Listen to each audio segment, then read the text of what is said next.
Bonjour, très chers frères et sœurs en Christ, dans la paix que Seigneur Jésus-Christ donne, mais que le monde recherche en vain dans les richesses, dans la gloire, dans la célébrité et dans toutes ces choses qui ne nourrissent pas l'âme.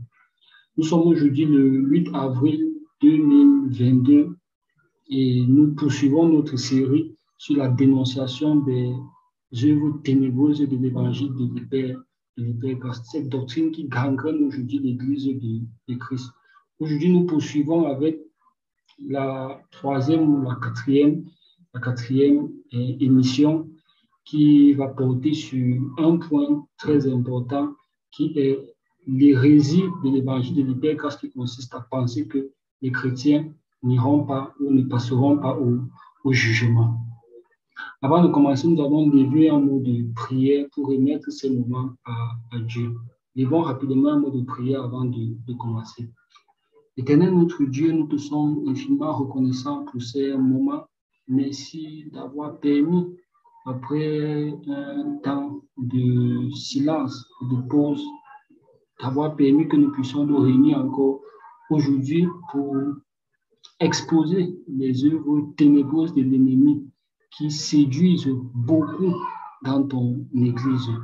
Nous te prions de prendre contrôle de ces moments et de mettre dans la bouche du serviteur inutile que je suis ces paroles que toi-même as prévues et as préparées pour ton peuple afin de lui permettre de résister aux attaques de l'ennemi.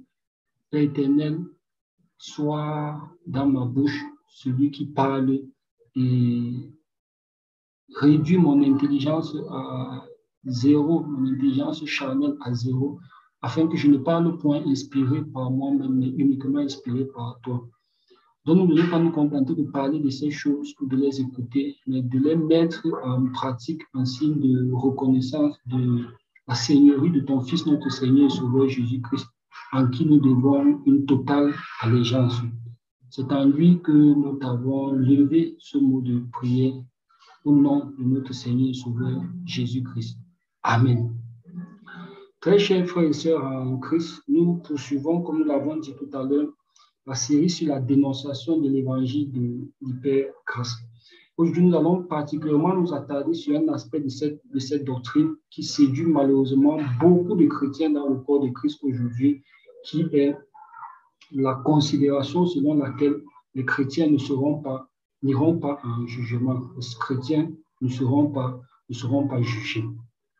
Rappelons tout d'abord que l'évangile de l'hypergrâce, c'est cet évangile qui consiste à s'aimer la facilité dans le cœur des chrétiens en leur faisant croire que leur salut s'obtient de manière ponctuelle. Ça veut dire dès qu'ils croient, ils sont sauvés. Et une fois qu'ils sont sauvés, c'est sauvé pour toujours, qu'ils ne peuvent pas perdre leur salut. Et nous avons vu dans les émissions précédentes quelques aspects que nous allons rappeler pour planter le décor. Que premièrement, le salut n'est pas donné de manière absolue aux chrétiens. Le salut est la vie éternelle est réservé et il faut persévérer pour l'obtenir. Et c'est en espérance qu'on l'obtient, parce que c'est l'espérance qui produit en nous cette persévérance dont nous avons besoin. Nous avons vu également que nous devons faire preuve de beaucoup d'humilité dans la marche. Nous devons faire preuve de beaucoup d'humilité et ne pas avoir cette conviction absolue que nous sommes automatiquement sauvés. Et certes, nous pouvons dire que nous sommes sauvés, mais c'est en espérance que nous le disons. Et nous avons également vu que la marche est un processus. Elle n'est pas ponctuelle. Ce n'est pas le jour où on a cru, on est directement sauvé. C'est un processus. C'est pourquoi on a vu ce texte où l'apôtre Paul nous disait que le salut est plus proche de vous que lorsque vous avez cru. Ça veut dire qu'on se rapproche de ce salut. Et c'est pourquoi Dieu le réserve pour ceux qui vont persévérer. Et on a vu aussi que le salut du chrétien est comme dans l'Ancien Testament, c'était préfiguré par la terre promise. Et l'erreur que les Juifs avaient commise avec l'accomplissement de la promesse, c'est que lorsqu'ils ont obtenu la terre promise, ils l'ont profanée. Vous pouvez voir cela dans les anciennes émissions que nous avons enregistrées. Dès qu'ils ont reçu la terre promise qui était la promesse, qu'est-ce qu'ils ont fait? Ils ont profané cette terre. Et nous voyons la dernière fois que c'est ce que les adeptes de l'évangile de l'hypergrâce font encore aujourd'hui. Ça veut dire, non seulement ils n'ont pas obtenu ce salut qui est donné, qui est réservé, qui n'est pas donné de manière absolue, mais qui est réservé afin que nous persévérions. Non seulement ils ne l'ont pas encore, mais ils le profanent comme ceux qui avaient reçu la terre promise et qui ont profané cette terre, qui ont fait de cette terre une terre d'abomination. C'est pourquoi les adeptes de l'évangile de l'hypergrâce, étant dans un orgueil, dans une assurance orgueilleuse qu'ils sont déjà sauvés, qu'est-ce qu'ils font? Ils se vautrent dans le péché parce qu'ils se disent qu'ils ne peuvent pas perdre leur salut. Souvenons-nous bien que le Seigneur, l'apôtre Paul, nous disait quoi? L'apôtre Paul nous dit dans une de ses lettres qui traite durement son corps et il le tient assujetti de peur d'être lui-même rejeté après avoir prêché aux autres. De peur d'être lui-même rejeté après avoir prêché aux autres. Ça veut dire qu'il ne vivait pas avec cette conviction absolue qu'il est déjà sauvé et de manière absolue. Il parlait du salut des chrétiens en espérance. Et c'est pourquoi nous pouvons aussi voir dans, je crois, 1 Corinthiens 15, à partir du verset 1, où il dit l'évangile que vous avez suivi, que vous avez déjà paraphrasé, et par lequel vous êtes sauvés, si du moins vous persévérez. Autrement, vous aurez cru en vain. Ça veut dire que ce n'est pas quelque chose qu'on obtient de manière absolue. C'est une promesse qui nous a été faite. C'est réservé et il faut persévérer pour obtenir cela. Après avoir planté le décor de cette manière, nous avons décidé de entrer maintenant dans les aspects un peu de manière plus détaillée des dangers ou bien de la fausse doctrine que prêche l'évangile de l'hypergrâce, qui n'est pas en conformité avec ce que la parole de Dieu nous enseigne. Et aujourd'hui, nous allons voir un aspect qui est important et un mensonge, ou du moins une hérésie à laquelle beaucoup, malheureusement, de chrétiens croient aujourd'hui, c'est de croire que les chrétiens n'iront point en jugement. Et malheureusement, il se base sur un texte que nous allons lire tout à l'heure, qui a été mal traduit et qui est véritablement en contradiction avec les autres textes bibliques. Et plantons donc le décor avec le psaume 37. Commençons dans l'Ancien Testament avec le psaume 37, du verset 32 au verset 33.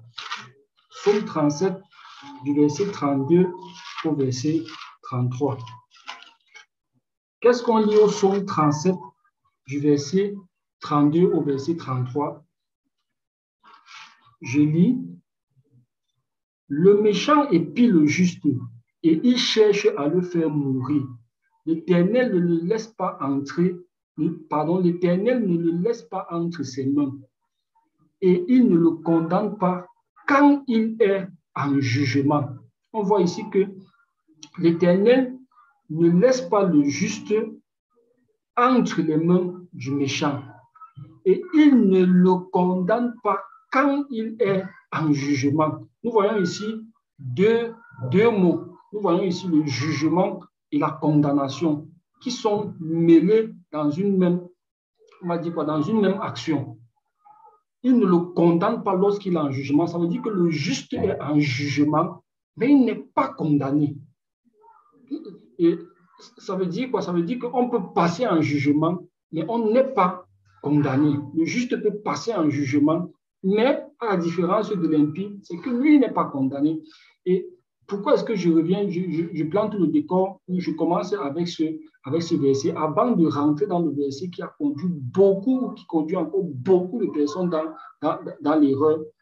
C'est pour montrer d'abord la différence qu'il y a entre le jugement et la condamnation. Le jugement se définit comme quoi? Comme une décision prononcée en justice. Ça veut dire que c'est juste une décision qui a été prononcée. Et c'est une décision qui peut être favorable ou défavorable.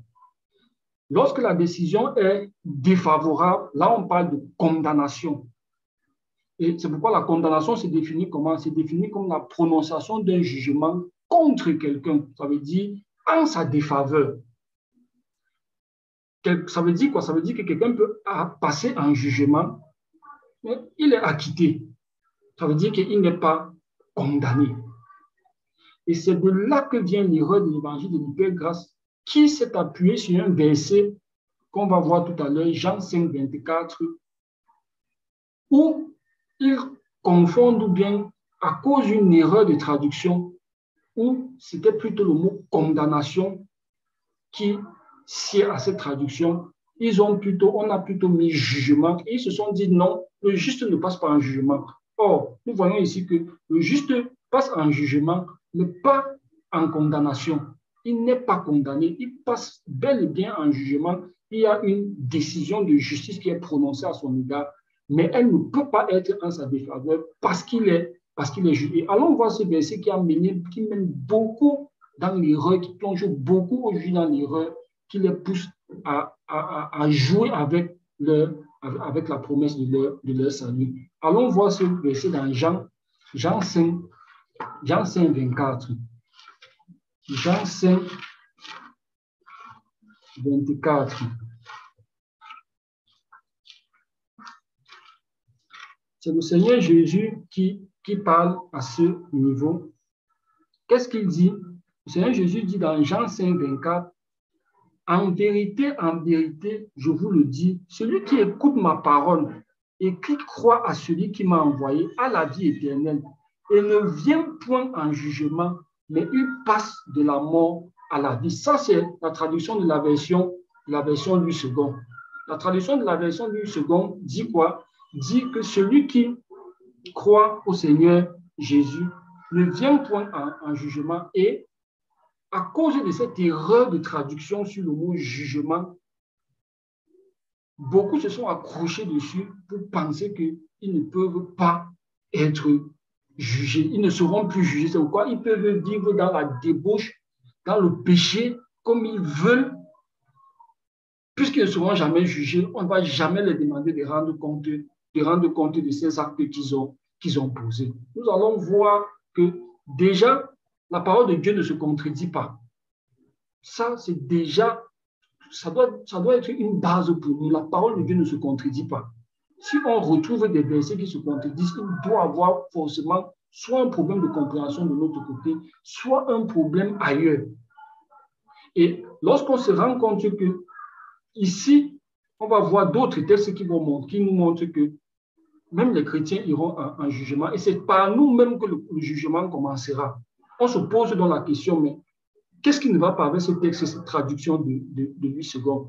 Lorsqu'on rentre dans la version King James, la Bible King James, je vous exhorte vraiment à voir cette Bible en version française ou en version anglaise, pour ceux qui lisent en anglais. Je vous recommande d'aller regarder, d'aller lire cette version, de voir la traduction de ce texte dans cette version, qui est la version la plus fidèle des textes originaux. Et quand on va lire dans la version King James, qu'est-ce qu'on lit? Dans la version King James, il est dit quoi? En vérité, dans la version King James, il est plutôt dit, donnez-moi un peu le temps de retrouver plus en détail, de manière un peu plus fidèle, les textes de la version King James, parce que après avoir constaté qu'il y avait une différence, bon, je me suis beaucoup plus attardé sur le côté, sur juste le mot qui avait été mal traduit, parce que au lieu de jugement, dans la véritable version, la traduction c'est condamnation, mais la version 8 secondes n'a pas bien traduit ce mot. Dans la version King James, qu'est-ce qu'il est dit au verset 24? Il est dit au verset 24, en vérité, je vous dis, celui qui entend ma parole et croit en celui qui m'a envoyé a la vie éternelle et ne viendra pas en condamnation, mais est passé de la mort à la vie. Nous voyons ici qu'il ne viendra pas en condamnation, pas en jugement. Pas en jugement. Et c'est cette erreur, c'est ce mot cette erreur de traduction qui a plongé les gens dans l'erreur de croire que, bon, comme on ne vient pas en jugement, alors on peut faire ce qu'on veut. La véritable, et on va voir comment la traduction du jugement n'est pas conforme aux autres textes, même de la version Louis II. La véritable version nous dit quoi? La véritable traduction nous dit que celui qui croit, il ne vient point en condamnation. Ça veut dire qu'il n'aura pas un jugement contre lui en sa défaveur. Il aura un jugement favorable parce qu'il a cru au glorieux, merveilleux et magnificent Seigneur Jésus-Christ. Mais ça ne veut pas pour autant dire qu'il ne passe pas en jugement. Il passe en jugement. Et on va voir des textes qui nous disent que nous tous nous irons en jugement. Et que le jugement commencera même par l'Église. On va voir cela. Ça veut dire que les textes la Bible ne se contredit pas. Ça, enlevons déjà ça dans notre esprit. La Bible ne se contredit pas. Si on retrouve des contradictions, c'est qu'il y a un problème, soit dans notre compréhension, soit allons regarder les textes originaux s'il n'y a pas eu un problème de traduction. Et je rends grâce à Dieu qui permet parfois que certaines choses pareilles se passent pour révéler les cœurs des gens. Et oui, parfois Dieu rend des choses un peu floues afin de révéler les cœurs de tout un chacun. Il met parfois des mystères qui vont révéler l'état du cœur de tout un chacun, sachant que ceux qui veulent le servir, qui veulent servir Dieu avec l'attachement au monde, dès qu'ils vont voir un texte comme ça, ce sera un prétexte pour eux qui va révéler, un prétexte pour eux pour faire ce qu'ils cachent à l'intérieur de leur cœur. C'est-à-dire quoi? C'est-à-dire aller dans la débauche en se disant ou vivant dans une absence de discipline ou dans l'amour du monde, en justifiant ou en pensant que, bon, comme je n'irai pas en jugement, tous les actes que je vais poser, on ne va jamais me demander des comptes dessus. Et parfois, Dieu laisse que des choses pareilles se passent pour révéler les cœurs de tout un chacun. Et ceux qui sont fermes, ceux qui servent Dieu d'une manière ferme, d'un amour sincère, qui sont disciplinés. Rappelons que tout chrétien doit être discipliné, parce que ce sont des disciples qui ont été appelés chrétiens. Ceux qui veulent vivre dans cette discipline, lorsqu'on vient leur dire que vous n'irez pas en jugement, ils se posent la question de savoir, mais si je ne vais pas en jugement, est-ce que c'est normal? Ils ne sautent pas sur l'occasion pour se dire, bon, ça veut dire qu'ils peuvent vivre dans le péché qu'on veut. Et ils font tout, par contre, pour éviter de tomber dans le piège de se livrer à l'ennemi. Ils évitent au maximum de se livrer à l'ennemi. Et c'est pourquoi, même quand l'évangile peut leur présenter une certaine facilité, ils restent sur leur garde. Ils restent sur leur garde. Mais ceux qui viennent servir Dieu avec un esprit de débauche, avec un esprit d'amour du monde, ils vont trouver dans des textes pareils des opportunités, des occasions pour justifier leur vie de péché. Et Dieu ne peut jamais admettre qu'on trouve dans la Bible, dans sa parole, l'opportunité de vivre dans la débauche. Rappelons bien le texte de Jean 5, 24 dit dans la version originale que ceux qui croient au Seigneur Jésus ne viennent point en condamnation, pas ne viennent point en jugement. On va voir de l'Ancien Testament jusqu'au Nouveau Testament, jusqu'à Apocalypse. Les chrétiens seront jugés. Mais lorsqu'on est chrétien, lorsqu'on a cru au Seigneur Jésus, lui, on passe en jugement. Ça veut dire qu'il y a une décision de justice qui est prononcée à notre égard. Mais cette décision ne peut pas être en notre défaveur. C'est ça, ne pas être condamné. Et c'est pourquoi j'ai tenu à planter le décor avec le psaume 37, du verset 32 au verset 33, qui montre que le juste il passe en jugement, mais il ne pourra pas être condamné. Ça veut dire que le jugement et la condamnation, c'est deux choses bien différentes. Et il faut que nous discernons, que nous comprenions bien cela. Le jugement et la condamnation, c'est deux choses bien différentes.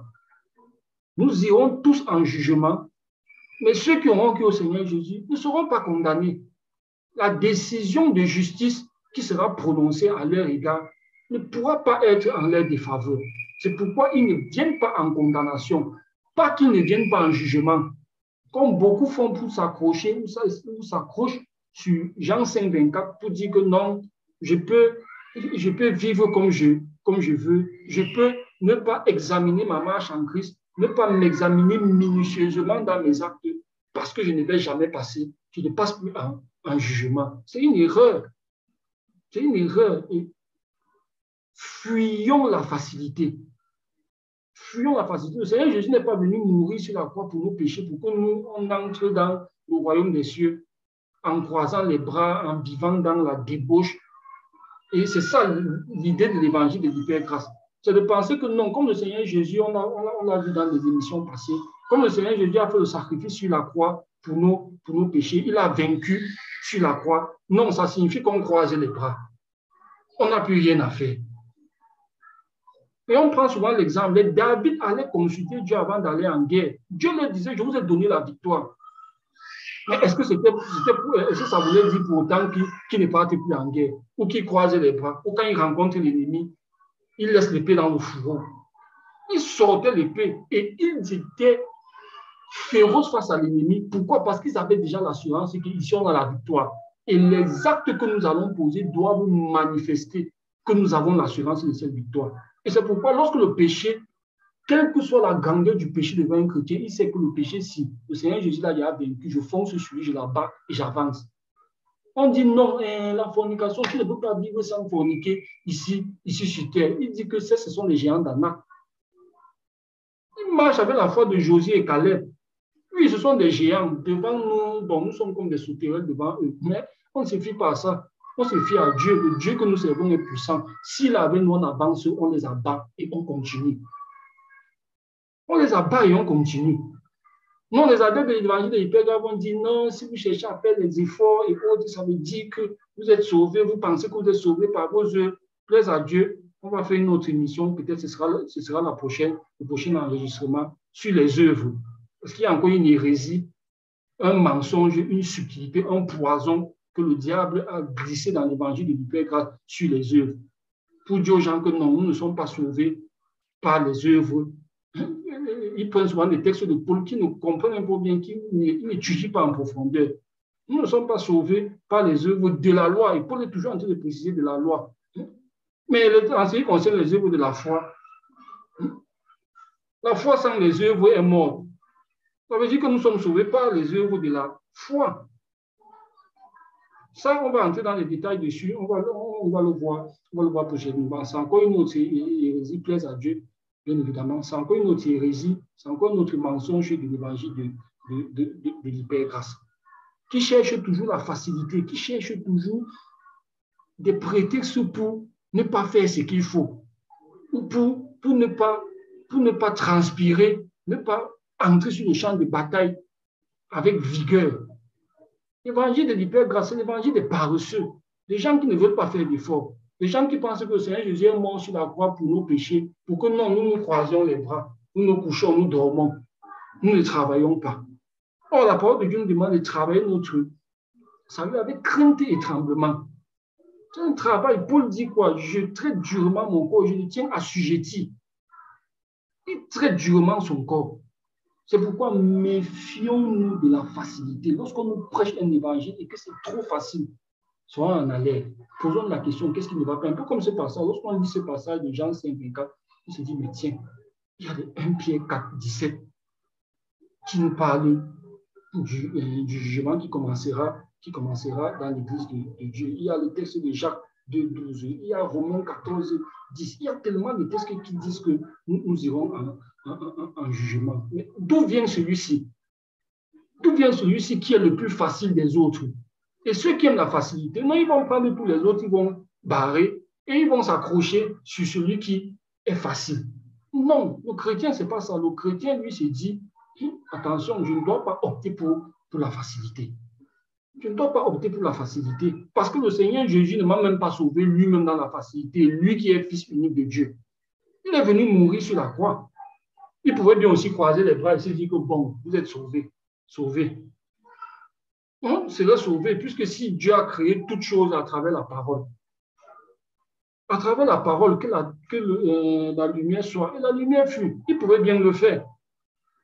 Mais il a tenu à nous montrer que nous devons savoir aussi, comment dire, mériter ou bien valoriser ce qu'on nous donne. Nous devons savoir valoriser ce qu'on nous donne. Les efforts que nous fournissons, ce n'est pas pour dire que nous nous sauvons, ce sont ces efforts qui nous sauvent. Mais c'est une façon aussi de montrer que nous reconnaissons la valeur de ce qui nous a été donné. Un peu comme si vous offrez un t-shirt ou un cadeau à quelqu'un et chaque fois que vous venez, vous voyez la personne qui, après avoir porté, il veille à ce que ce soit bien propre. Vous comprenez que, waouh, ça veut dire qu'il est attaché à cela. Ça a de la valeur pour lui. Mais si vous offrez quelque chose à quelqu'un, bon, vous venez là, vous voyez, il a pris, il a jeté, il piétine cela, ça ne lui dit rien. Lorsqu'il va faire l'effort, quelqu'un vient prendre, jette dans la boue. Il ne sait même pas de faire l'effort pour dire que non, pourquoi est-ce que tu jettes cela dans la boue? Enlève cela, non, il faut laver, il faut que ce soit propre. Non. Quand une situation pareille vous permet de conclure que ça veut dire qu'il estime que c'est quelque chose qui n'a pas de valeur. Et c'est la mentalité aujourd'hui de beaucoup d'adeptes, des adeptes de l'évangile de l'hypergrâce. Malheureusement, ils sont même au milieu de nous. Je tiens à le rappeler, il y a beaucoup qui sont assis dans l'église de Christ. Ils attendent le moment favorable pour séduire les autres, pour créer des divisions, des séparations. Et j'adresse particulièrement un message aux bergers. Vous détectez un adepte de l'évangile de l'hypergrâce, peut-être qu'il était dans l'erreur, oui, on comprend encore, mais s'il n'a pas l'humilité de reconnaître son erreur, on le fout dehors. Il n'y a pas de sentiments dans cette histoire, parce que parfois, on veut mettre nos sentiments dedans, on veut ménager notre épée du carnage. Non. Non. Nous ne sommes pas là pour apprendre la facilité. Dieu ne nous a pas appelés à la facilité. Dieu ne nous a pas appelés à la facilité. Certes, il nous a fait beaucoup, il nous a dispensé de beaucoup de choses, mais ça ne justifie pas que nous vivons dans la facilité, que nous marchons en Christ dans la facilité. Souvenons-nous bien que Dieu est le Dieu des armées. Dieu est le Dieu des armées. Et regardons comment les armées sont dirigées. Les soldats dans les armées, on les ménage, on les caresse, on leur donne une formation qui va les rendre, je ne sais pas comment dire, où ils ne seront pas en forme. Non. Fuyons l'évangile de facilité. Et dès que nous voyons la facilité quelque part, demandons à Dieu, Seigneur, montre-moi où se trouve le piège tendu par l'ennemi ici. Et beaucoup, dès qu'ils ont vu Jean 5, 24, ils se sont accrochés dessus pour dire que non, on ne vient pas en jugement. Un chrétien, dès qu'il a cru, non, il ne vient pas en jugement. Il peut faire ce qu'il veut. Il ne viendra pas en jugement. Un chrétien. Allons même rapidement dans 1 Pierre 4, 17.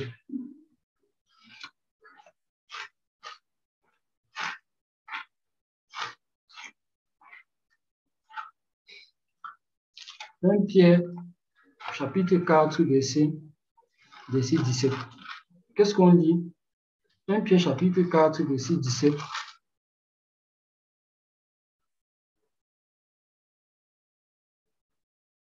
Car c'est le moment où le jugement va commencer par la maison de Dieu. Oh, si c'est par nous qu'il commence, quelle sera la fin de ceux qui n'obéissent pas à l'évangile de Dieu? C'est Pierre qui parle ici. C'est Pierre qui parle ici. Inspiré par qui? Par qui? Par le Saint-Esprit. Et qu'est-ce qu'il dit? C'est le moment où le jugement va commencer. Ça veut dire qu'il y aura un jugement. Il ne dit pas que quand ce jugement va commencer, non, nous les chrétiens, nous serons épargnés. Non. Il dit par la maison de Dieu. Oh, si c'est par nous qu'il commence, si c'est par nous, si c'est par les chrétiens que le jugement commence, les chrétiens passent en jugement. Mais ils ont la grâce, la particularité de ne pas aller en condamnation. Ça veut dire que le jugement, ça veut dire que la décision de justice qui sera prononcée à leur égard ne sera pas en leur défaveur. Elle ne sera pas en leur défaveur, mais ils vont quand même passer en jugement. Et Pierre parle même, il s'inclut dedans, nous. Oh, si c'est par nous qu'il commence, quelle sera la fin de ceux qui n'obéissent pas à l'évangile de Dieu?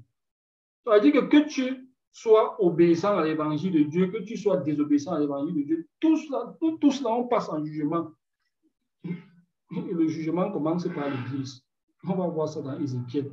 C'était des préfigurations. Ézéchiel avait déjà donné Dieu donnait il y a des préfigurations de cette réalité. Le jugement va commencer par l'Église, dans l'Église. On a les chrétiens qui pensent que non, quand le jugement va arriver là, on sera assis comme des bosses. Les autres vont passer, on va les voir, ils seront dans la tourmente et autres. On va commencer, ce sera d'abord dans l'Église. Ce sera dans l'Église. Je me souviens quand on était petit, on était en salle de classe. On n'avait peut-être pas fait les devoirs. Ou bien il y a eu quelque chose de... Vous avez commis une gaffe. Et le maître dit qu'il va fouetter. Parfois, qu'est-ce qu'on faisait? Ayant peur de la chicotte, tu dis que non, il faut que moi je passe derrière. Que je sois le dernier à fouetter. Il y a des raisonnements, tu commences à raisonner en te disant que non, si je passe en dernière position, il y a tellement fouetté les autres que son énergie aura diminué. C'est des réflexions qu'on avait quand on était petit. Parce qu'on savait que le premier qui passe là, l'énergie, il est encore virulent. Et c'est ça. Dieu va d'abord concentrer, c'est pas pour dire que l'énergie de Dieu est décroissante, mais c'est par nous qu'on va commencer. Et imaginons si c'est par nous qu'on commence. Et pourquoi un chrétien ne vit pas en se disant non, moi, je suis déjà bien, et moi, je suis un chrétien se dit que moi, je dois être un exemple. Parce que je serai jugé plus sévèrement. Et le jugement va commencer chez moi. Le jugement va commencer chez nous. Nous fuyons l'évangile de facilité qui nous fait croire que non, on va croiser les bras. Non, pour nous, ce sera facile. Un chrétien est constamment en train de se demander où est le problème, où est la tâche que je dois encore nettoyer. Beaucoup aujourd'hui, les adeptes de l'évangile, non, ils croisent les bras. Pour eux, ça va. Non, tout va bien. Ils ne s'examinent pas. Il y a aussi un Jésus qui nous dit que si votre justice ne suit pas celle des scribes et des pharisiens, vous n'entrez point dans le royaume des cieux. Quand un chrétien lit ça, il se dit, tiens, est-ce que ma justice ne suit pas celle des scribes et des pharisiens? Est-ce que ma justice ne suit pas celle des scribes et des pharisiens? Il y a souvent une situation que je vis qui me montre qu'on est encore loin des standards, particulièrement dans la pudeur. Tu prends une moto, la moto veut te bâcher avec une femme. Quand on dit bâcher ici, c'est qu'on met une femme devant et tu t'assois derrière. Donc tu t'assois derrière une femme, tu te colles à son corps, tu ne la connais même pas. Et quand tu dis que moi je ne bâche pas une femme, surtout une inconnue, le premier réflexe des mototaximans ici, c'est de demander que tu es musulman. Une question qui nous fait souvent honte. Donc pour eux, les chrétiens, la pudeur, là, ça ne les concerne pas. C'est une affaire des musulmans. Tu es musulman. Donc ce ne sont que les musulmans qui ont la pudeur de se dire que non, je ne peux pas être en contact, je ne peux pas toucher sur une position impudique une femme que je ne connais pas. Non, on sait que les chrétiens, là, ça ne les concerne pas. Et il y a tellement conformés au monde qu'il n'y a que les musulmans qui peuvent avoir cette pudeur-là. Et beaucoup de chrétiens ne se disent même pas que notre standard doit dépasser leur standard. Et le Seigneur Jésus est clair dessus. Sinon, nous n'entrerons pas dans le royaume des cieux. Sinon, nous n'entrerons pas dans le royaume des cieux. Aujourd'hui, les chrétiens blaguent avec cela. Ils n'ont pas une mentalité de champion qui est telle que, oui, je suis à tel niveau, mais qu'est-ce qu'il faut encore que j'améliore? Par rapport aux autres, où est-ce que je suis? Est-ce que je les surpasse déjà? Parce que si ma justice ne surpasse pas la leur, je n'entrerai pas dans le royaume des cieux. Non, les chrétiens ne se posent plus cette question. On ne se pose plus cette question. On se conforme au siècle présent. La pudeur, on ne nous classe même plus dessus. Les vrais chrétiens sont constamment en train de se demander où est la future tâche à nettoyer. Où est le prochain ennemi à battre? Et c'est pourquoi quand ils suivent des messages comme ça, comme des messages de facilité, on dit que non, tu n'iras pas en jugement. J'ai dit non, non, non, ça, tu es en train de me faire baisser la garde sur ma marche. C'est quoi le problème? Et quand on se pose cette question, Dieu va nous guider. J'ai vu des gens qui m'ont présenté Jean 5, 24, constamment, ils développaient dessus pour montrer que non, on ne vient pas en jugement. Non, on ne vient pas en jugement. Et je me dis, il y a quelque chose qui cloche. Je me disais, il y a quelque chose qui ne va pas ici. Il y a quelque chose. Je prends, je lis, je relis, je vois que non. C'est là. Donc, ça veut dire c'est dans la Bible. Mais quelque chose me disait, non, ce n'est pas conforme à la parole, aux autres textes qu'on connaît. Un jour, je me dis, allez, je vais un peu regarder ce qui est dit dans la version qui dit. Et c'est là que on voit la différence entre jugement et condamnation. Continuons pour voir que c'est la parole de Dieu. Il y a une unicité dans la parole de Dieu. Allons dans Jacques 2, verset 12. Jacques 2, verset 12 et 13. Il a dit quoi? Parlez et agissez comme devant être jugés par une loi de liberté, car le jugement est sans miséricorde pour qui n'a pas fait miséricorde. La miséricorde triomphe du jugement. Jacques dit quoi ici? Que non, parlez comme vous voulez, agissez comme ne devant jamais être jugé. Non. On dit parler et agissez comme devant être jugé par une loi de liberté. On sera jugé. Oui, par une loi de liberté, oui, mais on sera jugé. On sera jugé. Et nous serons tous jugés. On peut le voir, allons dans Romains 14, verset 10.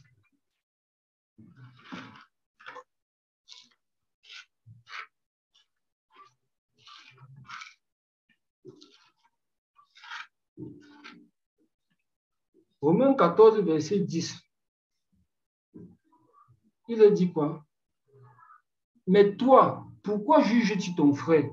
Ou toi, pourquoi méprises-tu ton frère? Puisque nous comparaîtrons tous devant le tribunal de Dieu. Puisque nous comparaîtrons tous. Il n'y a pas quelqu'un qui est exempt ou qui va dire que non, moi en tant qu'apôtre, moi en tant que prophète, moi en tant qu'enseignant, moi en tant que diacre, moi en tant qu'ancien, moi je ne vais pas passer, je ne vais pas comparaître devant le tribunal. Paul nous dit ici, puisque nous comparaîtrons tous, il n'y a pas d'exception. Nous comparaîtrons tous, il n'y a pas d'exception. Il n'y a pas quelqu'un qui va dire que non, moi, je suis tellement particulier, ou j'ai reçu l'évangile d'une manière particulière, où Dieu m'a tellement utilisé comme un instrument que moi, je ne comparaîtrai pas devant le tribunal. On dit que nous comparaîtrons tous, il met nous, c'est-à-dire que lui-même s'inclut, et tous les frères dont il est en train de parler, y compris nous. Il dit nous, puisque nous comparaîtrons tous devant le tribunal de Dieu. Comparaître devant un tribunal, c'est quoi? Quand on dit que tu comparais devant un tribunal, c'est que tu viens seulement là pour montrer je ne sais pas comment dire, tes beaux yeux, tes beaux vêtements. C'est le jugement. Comparaître devant le tribunal, là, c'est le jugement. Et personne n'est exempt. Que tu sois chrétien, que tu ne sois pas chrétien, tout le monde passe par là. Tout le monde passe par là. Les chrétiens qui pensent aujourd'hui que non, eux, ils sont des privilégiés, ils veulent vivre comme on voit ici dans le monde. Ou ceux qui sont privilégiés, ou bien ceux qui ont un statut particulier, ce sont ceux qui prônent la facilité. Dans le corps de Christ, ce n'est pas comme ça. Dieu, dans son œuvre, il ne fonctionne pas sur la mentalité humaine. Et regardons ceux qui ont le plus souffert. C'est le boss qui a le plus souffert. Le Seigneur des Seigneurs. On l'a tapé, on l'a giflé, on a craché sur lui. Il demande souvent aux gens que, je vois souvent des gens qui se fâchent, on fait un petit truc. Je pose la question, on a craché sur toi. On a craché sur toi. une expression d'un mépris qui ne dit pas son nom. Tu demandes aux gens, on a craché sur toi. Le Seigneur Jésus, on crachait sur lui. On crachait sur lui, lui qui est le boss. On crachait sur lui. Et Paul dit quoi? Paul dit qu'il semble que nous, les apôtres, nous sommes les balayus, que Dieu nous a placés en dernière position. Que nous sommes les balayus. On nous insulte, on nous maudit, on est obligé de bénir. On souffre le faim, on souffre la faim, on souffre le foie. On manque de vêtements. Et c'est un ensemble de choses. Pourtant, quand on regarde dans le classement de l'Église, ce sont les apôtres qui sont les boss. Ce sont eux qui sont au top. Mais ce sont eux qui connaissent les plus grandes souffrances. Or, les chrétiens pensent que non. Eux, avec les gens du monde, non, eux, ce sera la facilité.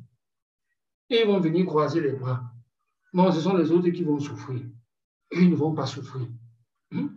Faisons très attention. Faisons très attention. La parole de Dieu nous enseigne que ce n'est pas beaucoup de souffrances qui nous font entrer dans le royaume des cieux. Et celui qui a compris cela, quand on vient lui raconter les histoires de facilité, il dit qu'attention, calme-toi un peu. Asseyons un peu bien dans la parole là. Regardez un peu examinez un peu ce que tu dis là. Est-ce que c'est conforme à la parole? Est-ce que c'est conforme à la parole? Regardons tout ce qui concerne la facilité aujourd'hui. Regardons tout ce qui concerne la facilité aujourd'hui, le côté néfaste qu'il y a derrière la facilité. Aujourd'hui, les États-Unis connaissent depuis une décennie une baisse de leur espérance de vie. C'est inimaginable, c'est quelque chose qui dépasse les gens aujourd'hui. Comment est-ce que le pays le plus riche du monde peut connaître une espérance de vie qui baisse? Mais quand les chercheurs vont regarder, c'est deux choses. Mauvaise alimentation, obésité et la crise des opioïdes. Ou un cabinet de conseil privé qui fait scandale aujourd'hui en France, McKinsey, qui a décidé de conseiller aux gens, de conseiller que non, il ne faut plus que les gens souffrent, qu'ils n'aient même plus une petite douleur. Il faut leur donner des dérivés de l'opium, des dérivés on va dire quoi, de la drogue, pour apaiser leur douleur. Donc, tellement ils veulent vendre leurs médicaments qu'on a conseillé aux gens que non, dès que dans le cadre de la médecine, non, dès que quelqu'un a une petite douleur, il faut qu'on lui donne ces médicaments qui vont le rendre comment plus tard. Addict. Qui vont le rendre addict.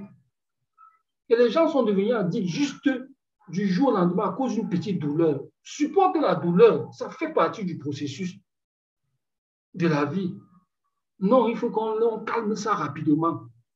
Et combien de morts, allons voir combien de morts il y a eu derrière ce scandale. Je crois que c'est près de 5 000 ou plus de 5 000 morts. 5 000 morts uniquement parce qu'on veut fuir la douleur. Uniquement parce qu'on veut fuir la douleur. Deuxième cause, l'obésité, on mange des nourritures qui ne sont pas appropriées pour l'organisme. Exactement comme dans le corps de Christ aujourd'hui. Les gens ne veulent pas écouter le bon évangile. Dès qu'il y a un peu une dureté, non, il prêche un évangile que Paul n'a pas prêché. Dès qu'il y a une petite difficulté, non, on ne veut pas l'autre. Non, Christ ne nous a pas appris cet évangile-là. On passe à breuver dans les fast-food spirituels. On veut s'abreuver dans les fast-food spirituels. On veut manger une nourriture qui n'est pas appropriée pour notre croissance. Et souvenons-nous bien, quand le Seigneur Jésus rencontre, je crois que c'est Légion. Légion lui dit quoi? Que non, envoie-nous là-bas. Là, il y a les poussons. Les poussons, ils mangent tout. Aujourd'hui, il y a des chrétiens poussons. Non, tout ce qu'on donne, ils mangent. Tout ce qu'on donne, ils mangent. Un chrétien ne mange pas tout. Un chrétien ne mange pas tout. On lui donne un évangile, il reste comme ça, il regarde que ça, est-ce que c'est comestible pour ma foi? Est-ce que ça, c'est bon pour ma foi? Et on voit beaucoup de chrétiens obèses. Ils sont là gros, ils ont des enseignements qui ont l'apparence de grandeur. Mais donnez-leur de faire 50 mètres de course. Ils ne peuvent pas. Parce que l'évangile est facilité, le poids spirituel. On l'a souvent vu. On est dans les courses de fond. On ne veut pas les gens musclés. On ne veut pas la carrure, la graisse. Un gramme de graisse sur 5000 mètres, ça va commencer à peser comme une tonne. Il faut retirer. C'est pourquoi il faut manger une nourriture saine, la parole saine. Oui, regardons même dans l'alimentation aujourd'hui. Les choses qui sont les plus importantes pour notre corps ne sont pas souvent bonnes au niveau de la langue, au niveau du goût. Les industries agroalimentaires incitent tellement le goût. On voit les conséquences aujourd'hui. Et c'est ce que les chrétiens veulent vivre. Mais on veut manger tout ce qu'on voit. Quelqu'un vient ici, dès qu'il nous montre un verset, il interprète ça à sa manière, avec la facilité. Non, on plonge dedans. Un chrétien, un vrai chrétien, il ne mange pas n'importe quoi. Spirituellement. Il ne mange pas n'importe quoi spirituellement. C'est pour ça que même dans sa vie, il ne regarde pas n'importe quoi. Il dit que la télé, il dit que non, ça, je ne peux pas regarder. Les séries mondaines là, où les gens se rencontrent le même jour, ils couchent ensemble. Un chrétien, lui, se dit, ça, ce n'est pas comestible pour moi. Les musiques impudiques, les musiques qui n'édifient pas. Il ne mange pas ça, il ne consomme pas cela. Et ces réalités, ces choses qu'on voit aujourd'hui dans la réalité, ce sont des choses qu'on vit dans le corps de Christ. Les gens ne veulent pas la douleur, ils veulent les opérer. Ils veulent ces éléments qui vont toujours atteindre à l'homme, on ne veut pas connaître. Quand Dieu dit qu'il délivre le juste, comment est-ce qu'on peut être délivré si on n'est pas livré? On doit bien être parfois livré et que Dieu nous délivre pour qu'on puisse dire que lui, l'Éternel, la délivre. Mais il y a beaucoup de chrétiens que non, ils ne veulent jamais être livrés. Ils ne veulent jamais être livrés. Comment est-ce qu'ils vont témoigner que Dieu délivre? Non, on va lire les psaumes de David. Oh, l'Éternel est mon berger, je ne manquerai de rien. Oh, c'est cela, il me délivre. Allons regarder l'histoire de David. L'expérience qu'il a eue pour pouvoir écrire ce qu'il a écrit. Un gars qui fuyait contre un roi. Un homme qui fuit un roi. Donc, que chacun prenne l'exemple dans son pays. Ils se disent que le président a un problème avec moi, il me poursuit. Il va comprendre ce que David pouvait vivre. Que le président me poursuit. Il veut ma tête. Il ne veut même pas ma tête qu'il envoie seulement les gens. Lui-même se lève, il dit que je vais avoir moi-même la tête du gars là. Il vivait comme un fugitif. Mais à chaque fois, Dieu le délivrait. C'est pour ça qu'il permet c'est ça qui permet à David de tirer la conclusion que non, Dieu est puissant, il délivre. Beaucoup de chrétiens veulent seulement dire théoriquement, non, Dieu délivre, non, Dieu est puissant. Mais quand il faut maintenant que Dieu les livre pour leur montrer que je délivre, on dit que non, l'autre là, moi, il ne veut pas. On veut l'évangile de facilité. Le chrétien ne marche pas avec l'évangile de facilité. La douleur, il accepte, il supporte la douleur. Il supporte la douleur parce qu'il sait que lui, ça forge en lui un caractère. Ça forge en lui un caractère. Ça me rappelle une connaissance.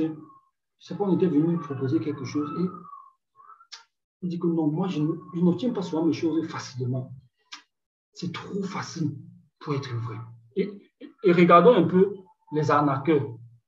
Quel est l'élément sur lequel les arnaqueurs se basent pour arnaquer les gens? C'est la facilité. On va venir là-haut, on te dit que non, avec ton argent, si tu peux gagner, avec tes 500 000, si tu peux gagner 500 millions. Tu gagnes 500 millions, tu as croisé les bras à la maison, tu gagnes 500 millions, ça n'attire même pas ton attention. On n'attire même pas ton attention. Ou ici, il y a un phénomène où on t'appelle, commence à te miroiter des choses. Et si tu as un habitué de la facilité, tu aimes la facilité, non, tu vas te faire arnaquer.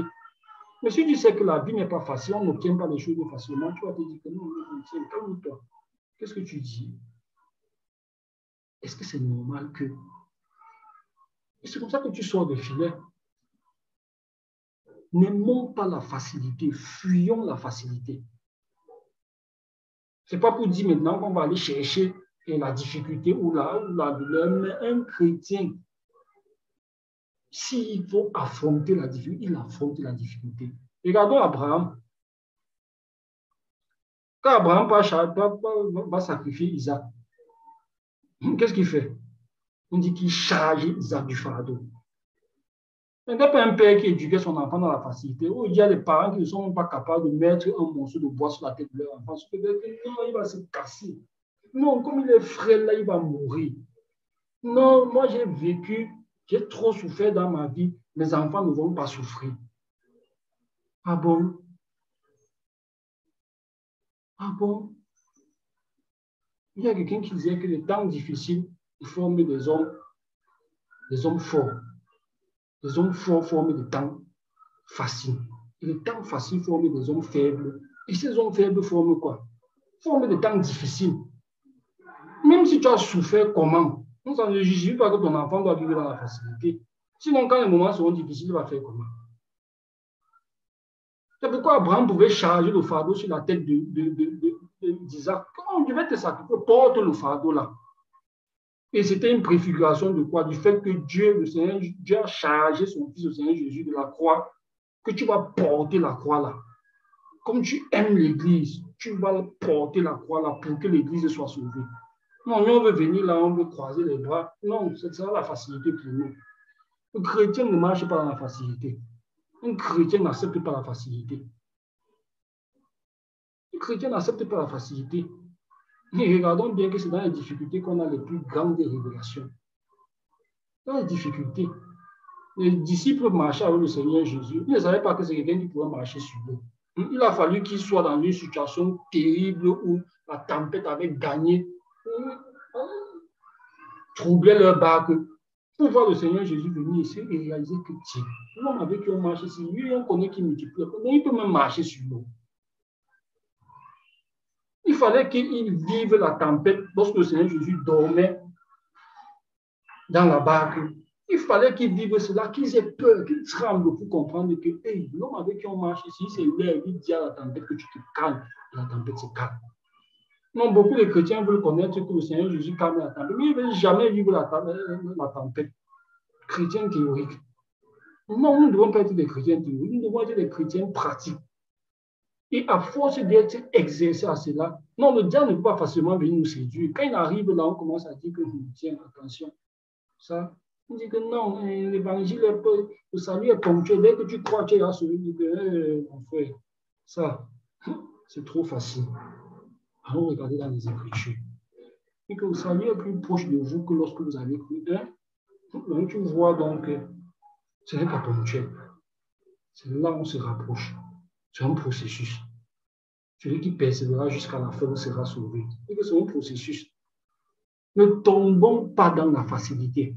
Même si quelqu'un parle bien, il agence bien les mots, il conjugue bien, il ajuste, parce qu'il y a aussi ça. Il y a les chrétiens qui sont spécialisés, détecteurs de formes, de difformes d'apparence. Tu vas envoyer des messages bibliques. Tu vois, les sœurs, là, elles interviennent seulement pour corriger les fautes. Jamais de discussion sur le fond. Toujours là pour corriger les fautes. Bon, frère, tu as fait une erreur à tel niveau, tu as fait une erreur à tel niveau. L'humilité doit nous pousser à reconnaître. Mais ne t'attarde pas seulement sur la forme. Regarde aussi le fond. Ne t'attarde pas seulement sur la forme, regarde le fond. Continuons dans 2 Corinthiens 5. 2 Corinthiens 5, verset 10, qui est en conformité avec Romains 14, verset 10 que nous venons de lire. 2 Corinthiens 5, verset 2 Corinthiens 5, verset 10. Qu'est-ce qu'on lit? Car il nous faut tous comparaître devant le tribunal de Christ, afin que chacun reçoive selon le bien ou le mal qu'il aura fait, étant dans son corps. Paul redit la même chose qu'il a dit dans Romains. Il nous faut tous. Il dit d'abord nous. C'est-à-dire qu'il s'inclut lui-même. Tous les autres.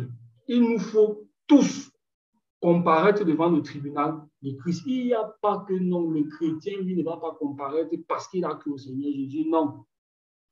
Lui, il va en jugement, mais en ayant l'assurance que moi, je ne serai pas condamné comme ceux qui ont désobéi. Mais je passe au tribunal. Je reconnais mes actes. Je reconnais ce que j'ai fait. Et Paul dit quoi? Qu'il reçoive selon le bien ou le mal qu'il aura fait. Étant dans son corps, il y a beaucoup de chrétiens aujourd'hui qui auraient dit un peu que oh, non, tu prêches le salut par les yeux. Non, tu penses que y a une balance où on regarde le nombre de biens que tu as fait et le nombre de mal que tu as fait. Faisons très attention. Parce qu'il y a beaucoup de gens qui critiquent les messages que certains serviteurs de Dieu donnent en conformité avec l'évangile. Mais ils pensent que bon, c'est différent. Que bon, si ils étaient à l'époque de Paul, ils auraient accepté cela. Ne vous y trompez pas. Vous auriez fait la même chose à l'époque de Paul. Parce que nous voyons que Paul, même ses lettres, étaient contestées par beaucoup. Beaucoup contestaient ses lettres. Beaucoup ne le reconnaissaient même pas comme apôtre. Comme aujourd'hui. Beaucoup pensent que non, on va reconnaître que celui-là est serviteur de Dieu le jour que Dieu va le mettre sur la tour Eiffel. On va mettre les projecteurs. On va lui donner une soutane ou je ne sais pas quoi. Une soutane, c'est des choses, c'est des religieux là-bas. On va lui donner quelque chose, on va lui donner un parchemin, on va lui donner, tout le monde va voir. Je appelle ces serviteurs dans le secret. Ceux qui reconnaissent la voix du Seigneur vont reconnaître que celui-ci, il parle avec la voix de mon Seigneur. Il parle avec la voix du berger. Je suis. Ceux qui ne reconnaissent pas le berger, ceux qui ne sont pas les brebis de Christ, ils vont mépriser. Et voyons bien que Dieu prend la peine de mettre ces messages dans des vases qui d'apparence sont vides. Ils ne ressemblent à rien. Ils ne ressemblent à rien. Parce qu'on voit aujourd'hui, tu vois les affiches, les panneaux publicitaires. Un pasteur, il a un veste. Il a déjà choulé les cheveux. Il a tracé. Déjà, à moins ça a blessé même sa peau. C'est comme si ça ne suffisait pas. Il a encore donné la photo. On a travaillé sur Photoshop. On a amélioré les couleurs. On expose. Pensons-nous que Dieu ne pouvait pas améliorer l'apparence du Seigneur Jésus de manière à ce qu'il soit l'homme le plus beau qui ait existé sur terre. Mais Dieu s'en fout de cette forme-là. C'est pourquoi il attire l'attention des frères et des sœurs qui sont là focalisés sur la forme. Il laisse le fond. Dieu néglige parfois la forme-là pour que seuls ceux qui sont attirés par le fond viennent. C'est souvent un moyen même de sélection. Oh non, moi je n'aime pas le frère là parce que il fait trop de fautes. Oh, l'autre là, il n'a même pas de don, il n'enseigne pas bien. Non, quand il parle, ce n'est pas comme l'autre. Qu'est-ce qu'il dit au fond? C'est le fond qui importe. C'est le fond qui donne, vient de Dieu. Ceux qui sont de Dieu vont écouter, même si la forme n'y est pas. Même si la forme n'y est pas. Même si la forme n'y est pas. Les Paul, ceux qui contestent aujourd'hui l'évangile qui est prêché, ceux qui embrassent l'évangile de l'hypergrâce, ils auraient contesté Paul aussi à son époque. Ils auraient contesté Paul à son époque. C'est comme on dit souvent. Aujourd'hui, les catholiques disent que un prêtre ne doit pas se marier. Si c'était à l'époque de Pierre, ils auraient condamné Pierre, puisque Pierre était marié. Mais ils disent que Pierre est leur premier pape. Vous l'aurez lynché. S'il revient aujourd'hui et que Dieu lui donne de refaire les choses comme il l'a fait quand il était ici, vous allez le lyncher. C'est la même chose aujourd'hui. C'est pourquoi que quelqu'un conteste l'évangile que nous prêchons, tant mieux. Il va gérer avec Dieu. Nous, on ne fait que répéter ce que les frères, inspirés par le Saint-Esprit, ont laissé. Ce que les frères inspirés par le Saint-Esprit ont laissé. Si maintenant quelqu'un conteste, tant mieux, parce que beaucoup pensent que non, si moi j'étais à l'époque de Paul, j'aurais écouté Paul. Il y a des Pauls au milieu de vous, aujourd'hui, vous ne les reconnaissez même pas. Comme on dit souvent, l'église de Christ, c'est comme une salle de classe où Dieu a mis les élèves. Il n'a donné des titres à personne de manière visible, audible. C'est l'humilité qui va faire que tout le monde constate que le frère-ci, lui, c'est un apôtre. Celui-ci, lui, c'est un enseignant. Celui-ci, c'est un tel. Les orgueilleux vont toujours chercher la preuve charnelle. Non, il faut qu'on lui mette d'abord la touche. Il faut d'abord qu'on lui donne un parchemin. Ceux qui sont eux vont reconnaître que quand on dit souvent les situations difficiles, c'est le frère ici que Dieu utilise. Sur telle crise qu'on a eue, c'est lui. Le bâton, comme on a vu là, on voit avec le bâton d'Aaron. On met tous les bâtons, les 12 bâtons. Le bâton d'Aaron fleurit, ça dit que c'est là que vient la bénédiction. C'est de là, ça porte même du fruit, c'est de là que vient la nourriture. Et que non, le frère, si, c'est lui que Dieu inspire souvent pour nous donner à manger spirituellement. Quand Dieu finit de préparer, c'est à lui qu'on donne, on dit c'est. Et c'est lui qui passe le temps à bavarder. Parfois, il est même fatigué. Il veut même dormir. Mais il est souvent obligé de nous prêcher. Ceux qui sont humbles vont reconnaître qu'ici, il y a quelque chose. Ceux qui ne sont pas humbles vont trouver le moyen de contester, un peu comme Corée. Ils trouvaient que non, pourquoi est-ce que Moïse est à la place ici? Pourquoi est-ce que Aaron a cette place? Oh, Dieu avait dit à Aaron et à Moïse que veillez sur eux, de sorte qu'ils ne dépassent pas tel endroit, parce que lui connaissait l'état de leur cœur. Donc, dès qu'ils voient, s'ils atteignent l'endroit là, avec l'état de leur cœur que je connais, les consommer. Veillez à ce qu'ils ne traversent pas. Ils ont trouvé que non, eux, ils méritent mieux. C'est ça aujourd'hui qu'on retourne maintenant au corps de Christ. Les gens qui pensent que non, moi, pourquoi est-ce que c'est l'autre qui fait quelque chose? Pourquoi est-ce que non, Dieu donne un lieu, c'est ici que vous allez vous réunir. Non, les autres sont en train de vouloir contester, de faire des plans derrière. Non, il ne faut pas que ce soit là-bas, il faut que ce... Faisons très attention. Faisons très attention. Dieu voit toutes ces choses-là. Il connaît. Soyons vigilants, soyons humbles. On voit un frère, on sent comment Dieu a béni ses frères. Par sa bouche, nous sommes délivrés de beaucoup de péchés. Lui, il donne des messages qui sont tellement durs. Ça nous pousse. C'est vrai, on le déteste. Parfois, on veut masser son cou. Mais au final, on reconnaît que c'est vrai. Et on se lance dans la marche, on est délivré. On rend grâce à Dieu. Nous connaissons que le frère, si c'est pas un frère qu'on doit négliger. Oui, nous sommes tous frères, mais il y a des frères aînés. Dieu ne va pas venir nous apprendre cette hiérarchie-là. Comme beaucoup pensent, je dis que non, il faut d'abord que tel marche dans les airs pour qu'on reconnaisse qu'au milieu de nous, c'est lui que Dieu a établi pour nous diriger. C'est lui le conducteur. Aujourd'hui, même beaucoup de chrétiens ne savent même pas que dans une assemblée, il y a le conducteur. Il y a les conducteurs. Beaucoup ne reconnaissent même pas cela.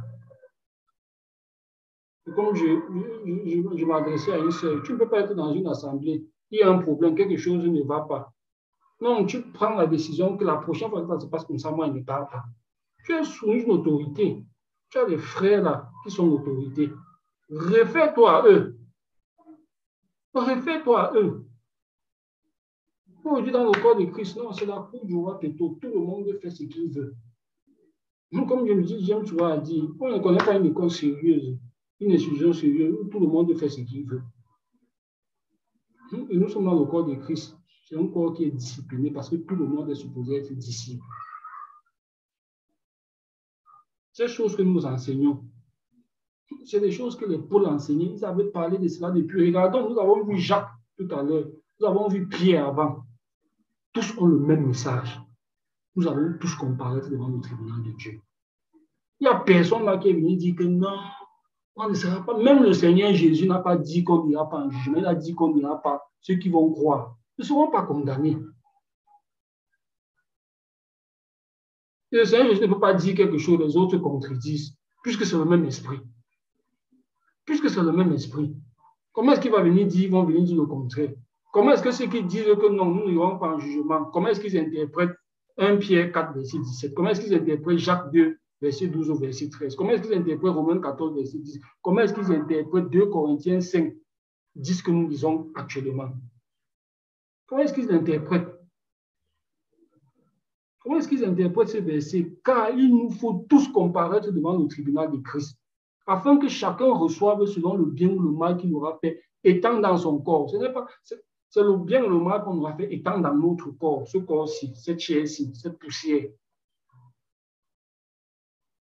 Beaucoup pensent que non, comme on n'ira pas en jugement, tout ce qui est fait là, ça ne compte pas. On ne va jamais me demander des comptes. On va voir tout à l'heure dans l'Apocalypse, les livres seront ouverts, les gens vont passer au tribunal. Les livres seront ouverts. Fuyons cet évangile qui consiste à faire croire aux gens que non, on n'ira pas en jugement. Ça veut dire que s'il fait quelque chose qui est mal, rien. Ça ne compte pas. Ça compte, c'est noté dans les livres. Et on va répondre de cela. Et ce n'est pas nous qui, c'est pas notre message, ce n'est pas nous qui le disons. C'est ça que Paul dit ici, afin que chacun reçoive selon le bien et le mal qu'il aura fait, étant dans son corps. Étant dans son corps. Fuyons les bandits de facilité. Les bergers, abattez ceux qui sont dans l'évangile de facilité, ou bien qui veulent conduire les autres à l'évangile de facilité. Quand il dit abattez, ça dit mettez-les loin des brebis.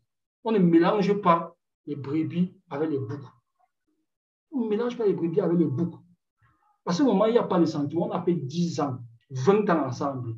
Tu plonges dans l'évangile de facilité, on te fout dehors. Il n'y a pas de sentiment là. Et la parole de Dieu nous dit quoi? Maudit soit celui qui prend son épée du canard. Quand il faut assainir l'église, il n'y a plus de sentiment. Oui, frère, je t'aime bien. Oui, on a cheminé ensemble. On dit même frère. Nous connaissons même qui est frère véritablement.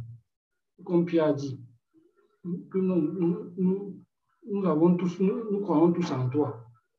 Seigneur Jésus dit que c'est moi qui vous ai choisi, mais parmi vous, il y a un démon. C'est-à-dire que tu ne connais même pas avec qui vous êtes. Oui, on a cheminé ensemble. Et tu plonges dans l'évangile de facilité pour commencer à tirer les autres. Non, on te met dehors. On te met dehors. Et les bergers ne doivent pas avoir de sentiments sur ces choses-là. Parce que malheureusement, on met souvent nos sentiments dedans, on commence à regarder. L'Église de Christ, ce n'est pas une association d'amis. Ça, c'est une réprimande que Martin me faisait souvent. Non, vous êtes maintenant dans une association d'amis. Ce n'est pas une association d'amis. C'est l'Église de Christ. Et dans l'Église de Christ, tout le monde peut être dehors. Christ peut mettre tout le monde dehors. Et quand tu es dehors, non, Christ n'est plus avec toi.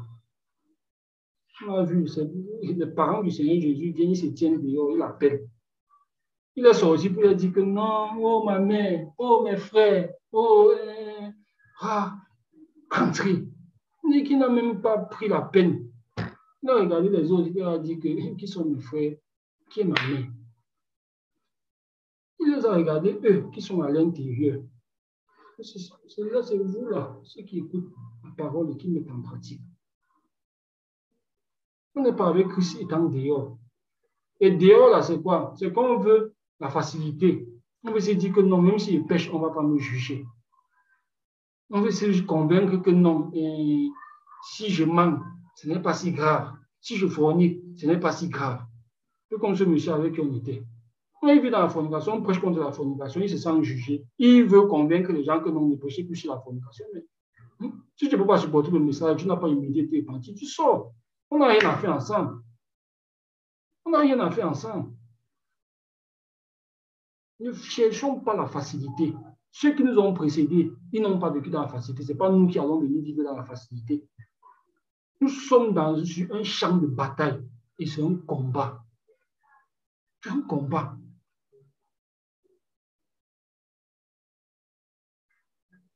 Continuons allons dans Matthieu 25. Matthieu 25 du verset 31 au verset 41. Ici, il est question du jugement. Voyons comment le jugement des nations, comment les nations seront jugées par le Fils de l'homme. Commençons au verset 31. Lorsque le Fils de l'homme viendra dans sa gloire avec tous les anges, il s'assiera sur le trône de sa gloire. Toutes les nations seront assemblées devant lui. Il séparera les uns d'avec les autres, comme le berger sépare les brebis d'avec les boucs. Ce que je disais tout à l'heure, les brebis et les boucs ne sont pas mélangés. Les brebis et les boucs ne doivent pas être mélangés, il faut les séparer. C'est ce que Paul faisait déjà. Dès que les gens étaient rebelles, il prenait une partie, il allait à l'école d'un dénommé le Tyrannus pour enseigner les autres, pour les séparer de ceux des rebelles. Et c'est ce que les bergers aujourd'hui dans le corps de Christ doivent faire. On remarque que non, il y a celui-là, il est toujours dans la rébellion, toujours en train d'influencer négativement les autres. Il faut le mettre dehors. Il faut le mettre, il faut le séparer. Non, on dit souvent, non, il faut être amour. Non, Dieu n'était pas amour quand il a chassé le diable avec un tiers des anges. Dieu n'était pas amour. Non, Dieu n'était pas amour quand il a séparé la lumière avec les ténèbres. Quand il a séparé la terre avec les... Non, il n'était pas amour. Les chrétiens veulent être plus amour que Dieu. Ce qui va au-delà du bon finit par devenir pernicieux. C'est pourquoi le juste milieu, c'est la sagesse. Il y a un juste milieu là, oui, ici. Oui, on comprend. Peut-être c'est la faiblesse. Oui, il y a la repentance. Mais dès que ça devient la rébellion, dès que ça traverse ce qui est établi, ça devient pernicieux. Il faut mettre dehors, il faut couper. Il faut couper. Ne mettons pas nos sentiments dans cette histoire. Voilà, le Seigneur Jésus, lui-même, le berger, il fait quoi? Il sépare les brebis d'avec les boucs. Séparons le mauvais évangile du bon évangile. C'est pourquoi nous faisons ces émissions. Pour dire aux gens que ne vous laissez pas distraire par l'évangile de facilité. Il faut séparer. Verset 33. Et il mettra les brebis à sa droite et les boucs à sa gauche. Parce que quand on dit le jugement des nations ici, beaucoup de penser peut-être que non, ça concerne uniquement les nations. On voit ici qu'il y a les boucs et les brebis. Les brebis, ce sont les chrétiens, ceux qui ont été filés. Les boucs, c'est les rebelles, ceux qui passent le temps à raisonner, à vouloir justifier que non, la parole de Dieu ne dit pas ça, alors que c'est ce que la parole de Dieu dit. Et là, ce sont les rebelles, ce sont les boucs. On les met à gauche, on sépare. Et ici, on est en train de parler du jugement. Et on va voir que tout le monde va passer devant. Et on va lui dire que toi, tu as fait telle chose. C'est pourquoi on te met à droite. Toi, tu as fait telle chose. C'est pourquoi on te met à gauche. Et voyons, verset 34. Alors le roi dira à ceux qui seront à sa droite, venez, vous qui êtes bénis de mon Père, prenez possession du royaume qui vous a été préparé dès la fondation du trône. Il passe devant le tribunal. On leur dit, venez. Il passe devant le tribunal. Et sur la base de quoi? Ce qu'on vous disait tout à l'heure dans 2 Corinthiens 5:10. Sur la base de ce qu'ils auront fait. On va voir ici. Prenez possession du royaume qui vous a été préparé dès la fondation du monde. Certaines personnes disent non, le royaume vous a été préparé dès la fondation du monde. C'est pourquoi nos œuvres ne comptent pas. On va voir qu'on va compter les œuvres. Il y en a qui disent que non, c'était dès la fondation du monde. Dieu m'a aimé dès la fondation du monde avant que je ne fasse quoi que ce soit. Dieu nous a aimé avant qu'on ne fasse quoi que ce soit. Ça ne veut pas dire que maintenant qu'il nous a appelés, maintenant que nous sommes dans la carrière, nous sommes dans la course, on ne va plus rien faire. On prend souvent l'exemple. Non, une femme belle, son mari la voit de loin, son futur mari la voit de loin, il l'aime. Il l'aime tellement que non, il va, il demande sa main, il fait toutes les démarches. Il épouse, il la met chez lui. Championne croise les bras. Non, comme il m'a aimé en me regardant passer en route, je n'avais rien fait. Conséquent, dans la maison aussi, je n'avais rien fait. Ah bon? Donc, la maison va rester sale. La nourriture, on ne prépare pas. Les habits, on ne lave pas. Les enfants, on ne garde pas. Parce qu'on n'avait posé aucun acte avant. Ah bon? Ça, c'est les adeptes de l'évangile de l'hypergrâce. On va faire encore une autre émission dessus, sur un autre aspect. On est digne. On n'est pas digne avant l'appel.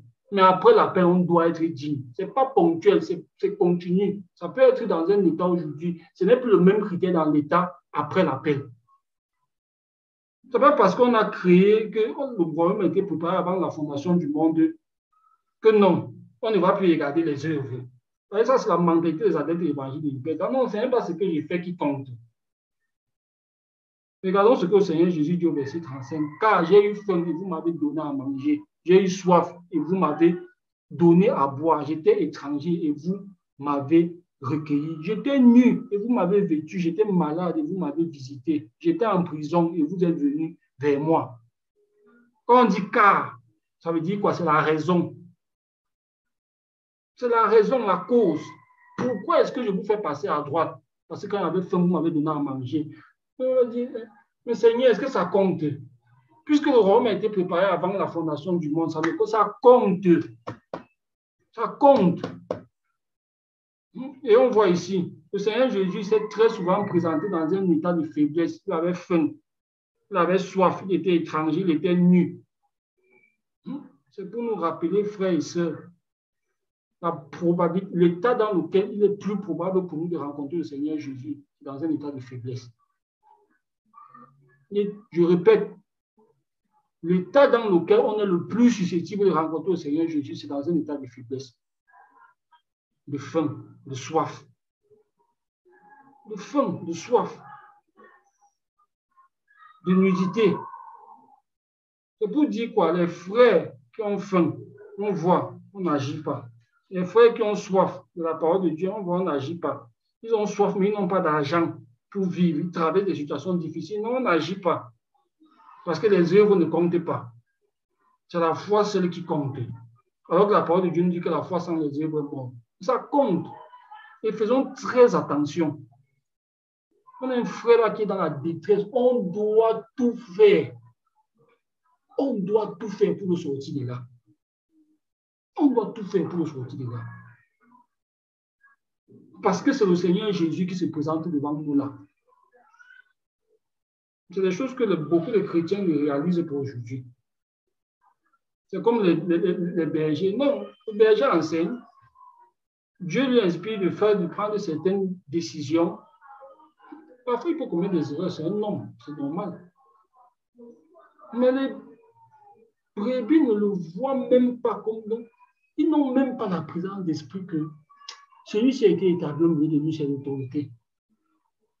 Et je dois faire attention dans ma façon d'être avec lui. Lui sera humble. Si c'est véritablement serviteur, lui sera humble. Normalement, naturellement.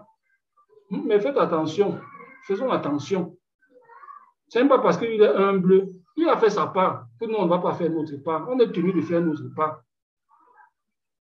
Parce qu'il est une représentation du Seigneur Jésus au milieu de nous.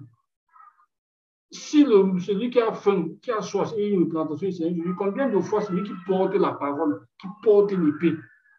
Tout le monde porte l'épée, oui, mais on sait que lui porte l'épée d'une manière différente. Les chrétiens aujourd'hui ne connaissent pas ça. Donc, comme on dit qu'on est frères, ils ne connaissent même pas que même les frères, il y a les frères aînés. Beaucoup ne connaissent pas ça. Même les frères là, oui, nous sommes frères, mais il y a les frères aînés. Beaucoup attendent que non, je vais voir Jésus qui va venir, il va apparaître dans ma chambre. Comme beaucoup aujourd'hui prennent le Seigneur Jésus pour leurs copains ou pour leurs camarades de classe. On voit certains qui tournent les clips, elle est couchée sur son lit là, dans une position d'amoureuse, elle parlait de Jésus, comme si c'était son petit ami qui vient lui rendre visite pour une visite de fornication. Se trémousse là sur le lit, comme dans les Maria Carey et les Beyoncé, remplis de leur esprit d'impudicité, inspire les autres. Non, on se couche, on se trémousse. Oh Jésus, on sort les paroles là. Oh, tu es mon. Il suffit seulement de bien écouter pour voir que c'est comme si c'est un son à son copain. Jésus ne va pas venir apparaître comme ça dans nos chambres. Comme tous ces faux pasteurs là, pour avoir leur carte d'accès dans la NAC. C'est que non, le Seigneur Jésus m'est apparu. Il t'a apparu, oui. Il était comment? Quand on a posé la question au faux homme de Dieu, comme Dieu nous donne. Non, il t'a parlé quelle langue? Il t'a amputé. Il dit que la langue de l'amour. C'est quelle langue? Ceux qui sont intelligents ont compris qu'ici, là, ça c'est un menteur. C'est un menteur. Le Seigneur Jésus va nous apparaître très souvent dans un état déplorable. Mais ceux qui ont des yeux spirituels vont comprendre qu'ici, c'est mon Seigneur, il faut qu'il fasse quelque chose. Et à cause de cela, ils auront une récompense. C'est ceux qui pensent que non, on va croiser les bras. Non, l'affaire là, tous les actes qu'on pose là, ça ne va pas compter. On dit car, quand j'ai eu faim, tu m'avais donné à manger. Et je suis tu m'avais donné à boire. J'étais en prison. Le chrétien qui pense que non, un bon serviteur, c'est celui qui est toujours bien habillé, qui n'a jamais de problème, qui sa vie est toujours pépère. Le Seigneur Jésus lui va très souvent se présenter dans un état déplorable, dans un état misérable. Mais ceux qui sont spirituels vont comprendre. Comme on a vu avec Abraham. Quand il voit des gens arriver, on ne lui a rien dit. Mais il se précipite pour les accueillir. Il se précipite pour les accueillir. Verset 37. Les justes lui répondront, Seigneur, quand avons-nous vu avoir faim et t'avons-nous donné à manger, ou avoir soif et t'avons-nous donné à boire? Quand avons-nous vu étranger et t'avons-nous recueilli, ou nu et t'avons-nous vêtu? Quand avons-nous vu malade ou en prison et sommes-nous allés vers toi? Et le roi leur répondra, je vous le dis en vérité, toutes les fois que vous avez fait ces choses, c'est-à-dire que les œuvres comptent, toutes les fois que vous avez fait ces choses, à l'un de ces plus petits de mes frères, c'est à moi que vous l'avez fait, que vous les avez faites, pardon. C'est à moi que vous les avez faites. Verset 41. Ensuite, il dira à ceux qui seront à sa gauche, retirez-vous de moi, maudits, allez dans le feu éternel qui a été préparé pour le diable et pour ses anges. Voici, les premiers sont passés en jugement, mais ils n'ont pas été condamnés. Ils n'ont pas été condamnés, mais ils sont passés en jugement. On les a rappelés leurs yeux. Vous avez fait telle chose, vous avez fait telle chose, vous avez fait telle chose. Voilà les deuxièmes qui sont condamnés. C'est pourquoi quand le Seigneur Jésus dit dans Jean 5, 24, là, que ceux qui croient en lui ne seront pas, ils n'iront pas en condamnation. Ce n'est pas qu'ils n'iront pas en jugement. Ils iront en jugement, on va leur rappeler leurs œuvres. Mais ils ne seront pas condamnés. Ils ne seront pas condamnés. Et voyons ici. Ensuite, il dira à ceux qui seront à sa gauche, retirez-vous de moi, maudits, allez dans le feu éternel, qui a été préparé pour le diable et pour ses anges, le feu éternel. Ça concerne les témoins de Jéhovah, qui disent qu'il n'y a pas de feu éternel. Prenez le verset, si vous déchirez, vous barrez. Barrez, déchirez. Enlevez la partie là. Il y a un feu éternel. Les gens qui pensent que Dieu est bonbon, chocolat caramélisé, que non, lui n'aime même pas voir quelqu'un un peu souffrir. Dieu sera, le Seigneur Jésus, non seulement sera méconnaissable, mais c'est parce que les gens ne lisent même pas bien l'Ancien Testament. Ils ne comprennent pas bien l'Ancien Testament. Qu'ils ont encore ces pensées-là. Non, Dieu ne punit pas, je peux pécher comme je veux, je ne serai pas jugé. Allons voir comment Dieu traitait les gens. Particulièrement ceux qu'il aime. C'est le lait, c'est le bonbon qu'il a donné. Il y a dans Jérémie, Dieu dit que je prépare pour vous le mal.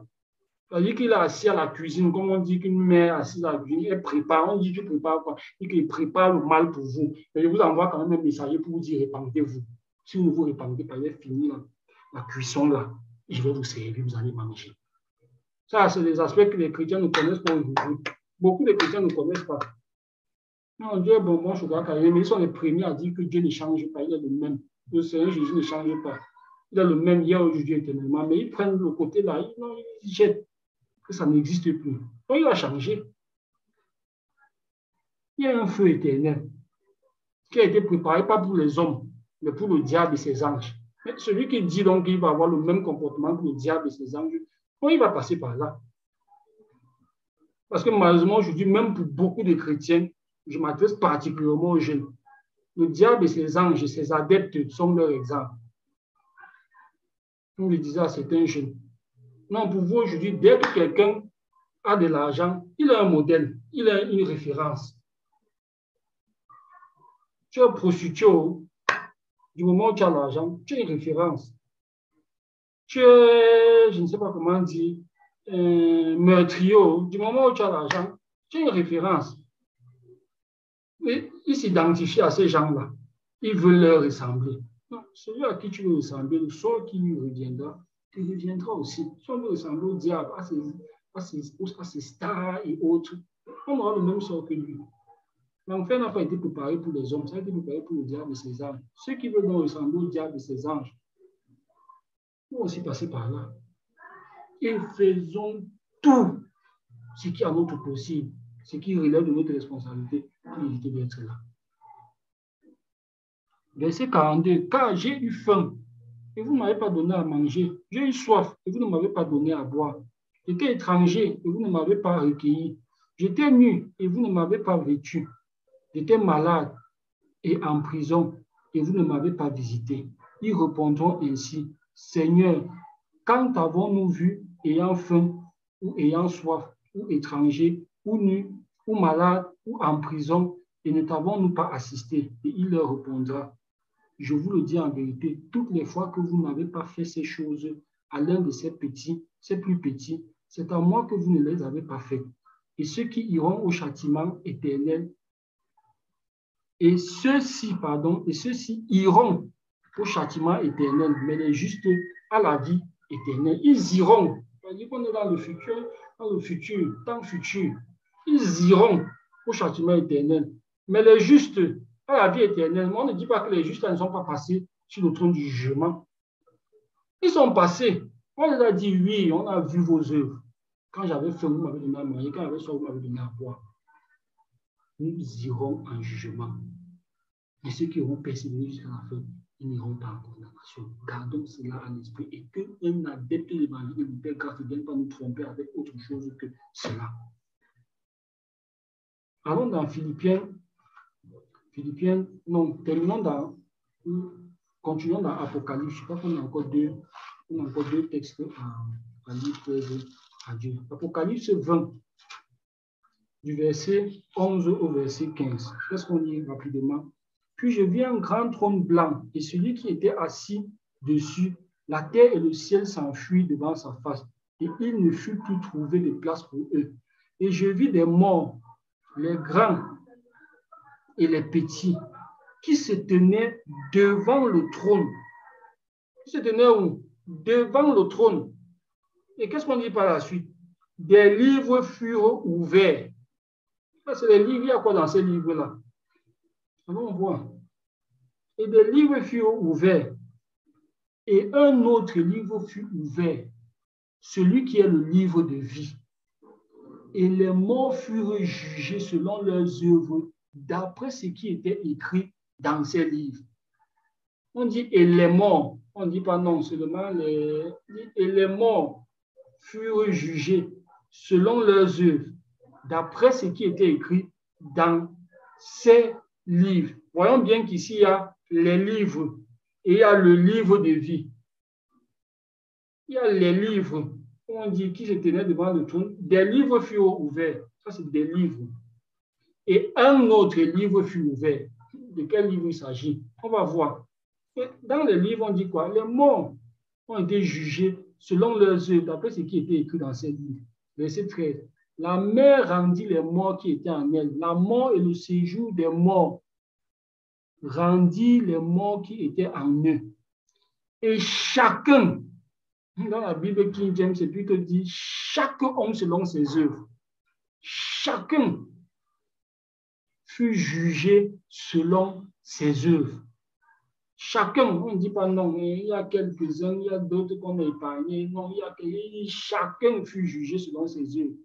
Et la mort et le séjour des morts, verset 14, et la mort et le séjour des morts furent jetés dans les temps de feu. C'est la seconde mort, les temps de feu. Quiconque ne fut pas trouvé écrit dans le livre de vie fut jeté dans le temps de feu. On dit quiconque. Donc il y a des jugés qui furent comment? Ça veut dire qu'il y a des jugés qui furent trouvés dans le livre de vie. Parce qu'on dit quiconque, on dit qu'on passe. Oui, toi là, est-ce qu'il y a ton nom dans le livre de vie? Oui, ok, tu n'es pas jeté. Toi, est-ce qu'il y a ton nom? Non, il n'y a pas. On dit quiconque, toute personne qui ne fut pas trouvée. On ne dit pas que on avait déjà fait une sélection. Que non, tous ceux-ci, ce sont ceux qui ne sont pas trouvés. On dit quiconque ne fut pas trouvé. Ça veut dire qu'il y a une analyse, on fait une analyse. Est-ce qu'il y a des gens qui sont trouvés? Est-ce qu'il y a des gens qui ne sont pas trouvés? Celui qui n'est pas trouvé, allez, il passe dans le temps de feu. Nous allons tous passer un jugement.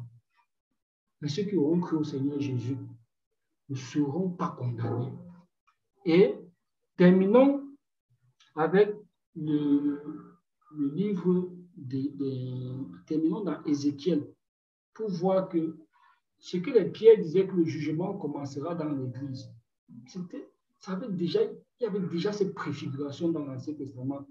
Malheureusement, je vais de la fin vers le début. Pardonnez-moi pour cette absence d'ordre, mais comprenons bien que j'ai tenu à davantage mettre l'accent dans le Nouveau Testament avant de venir dans l'Ancien Testament pour montrer que c'était des choses qui avaient déjà été établies dans l'Ancien Testament. Regardons un type de jugement que Dieu avait montré dans l'Ancien Testament et qui montrait véritablement cette préfiguration du fait que le jugement commence dans l'Église. Allons dans Ézéchiel 9.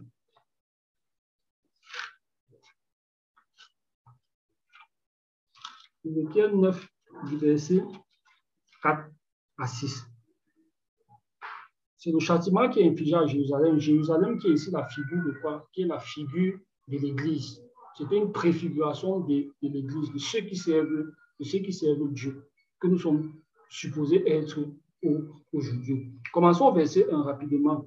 Puis il cria d'une voix forte à mes oreilles, approchez-vous, vous qui devez châtier la ville. Le jugement, on est en train de vouloir juger la ville sainte. Chacun son instrument de destruction à la main. Et voici 6 hommes arrivèrent par le chemin de la porte supérieure du côté du septentrion, chacun son instrument de destruction à la main. Il y avait au milieu d'eux un homme vêtu de lin et portant une écritoire à la ceinture. Il vint se placer près de l'autel d'airain. La gloire de Dieu d'Israël, s'éleva du chérubin sur lequel elle était et se dirigea vers le seuil de la maison. Et il appela l'homme vêtu de lin et portant une écritoire à la ceinture. L'Éternel lui dit, passe au milieu de la ville, au milieu de Jérusalem, et fais une marque sur le front des hommes qui soupirent et qui gémissent à cause de toutes les abominations qui s'y commettent. Ça veut dire quoi? Le jugement, avant que le jugement ne commence, il y a une première étape. C'est quoi? C'est qu'on met une marque sur tous ceux qui expriment certaines souffrances à cause des abominations. Et c'est ce moment que nous vivons aujourd'hui. Quand nous sommes encore en vie. À quelle catégorie appartenons-nous? Appartenons-nous à la catégorie qui dénonce les œuvres des ténèbres, qui souffrent, qui gémissent à cause du mal qu'ils voient se répandre. Aujourd'hui, l'empoisonnement est devenu légalisé. Ça ne choque plus les gens. Les gens ferment la bouche, ils trouvent ça normal. Quand tu t'offusques, on trouve que non, il n'y a pas de problème. C'est toi qui as un problème. La fornication. Quand tu contestes, tu critiques la fornication, l'infidélité, le manque d'amour, la haine, la jalousie, le meurtre, les avortements. N'en parlons pas de l'homosexualité. On trouve que tu as un problème. Ceux qui souffrent à cause de ces mots-là, qui crient, qui avertissent les gens, qui s'offusquent, Dieu leur met une marque. C'est le moment maintenant. Quand certains là, ils veulent être cool avec tout le monde. Si tout le monde t'aime, c'est que tu es aimé par n'importe qui, même par le méchant, et c'est dangereux. C'est quoi le Seigneur Jésus dit quoi? Malheur à vous si tous les hommes disent du bien de vous. C'est le moment pour nous d'exprimer la souffrance, d'exprimer notre opposition à toutes ces abominations. C'est le moment. Et c'est le moment-là, c'est en ce moment-là qu'on met la marque sur le front. On dit que celui-ci, on ne va pas le toucher. Celui-ci, pendant le jugement, quand le jugement vient, lui, il va passer au jugement, mais il ne sera pas condamné. Les frères et les sœurs qui veulent être cool là, qui ne veulent jamais se prononcer, qui sont dans l'indifférence. L'indifférence est souvent plus dangereuse ou plus sadique que l'opposition. Il vaut mieux s'opposer, quel que soit ce qu'on pense de nous, que de rester indifférent. Non, on voit les abominations, moi, je ne me prononce pas. Mais moi, je suis qui? Il y a souvent une fausse humilité là. Je suis qui? J'ai d'abord moi-même mes propres péchés. Je suis qui pour contester? Ah bon? Pour dire aux Corinthiens que vous êtes tellement orgueilleux que quelqu'un prend la femme de son père dans l'église. Non, ça ne vous dit rien. Vous ne pouvez même pas le reprendre. Et puis, il y a beaucoup de chrétiens comme ça. Non, ils pensent que non, moi, ne parle pas parce que moi, je suis humble. C'est l'orgueil. C'est l'orgueil de vouloir garder son image, de vouloir soigner son image, de vouloir toujours être aimé de tout le monde. Non, quand il est critiqué ici, là, on va mal me regarder. On va me dire que moi, je suis bizarre. Ah, attends, tu seras bien vu. Mais quand Dieu va passer, il va te frapper. Nous ne tolérons pas le mal. Le mal est devant nous, nous condamnons. La parole de Dieu nous demande d'haïr le mal. Que ceux qui aiment l'Éternel aient le mal. On ne peut pas aimer l'Éternel et on aime encore le mal. On doit haïr le mal. Et ceux qui aiment le mal, qui gémissent, qui soupirent à cause des abominations, qui crient, qui disent aux gens, non, ne faites pas cela, non, ça, ce n'est pas normal. Pendant qu'ils sont en train de crier là, pendant qu'ils sont en train de souffler là, pendant qu'on se moque d'eux, pendant qu'on les classe, oh, Jésus, ce bon, oh, un pasteur, oh, ceci, cela, on leur donne le nom ironique. Dieu lui marque le front. Et que celui-ci, lui, quand on va passer là, on ne va pas le toucher. Celui-ci. C'est le moment maintenant.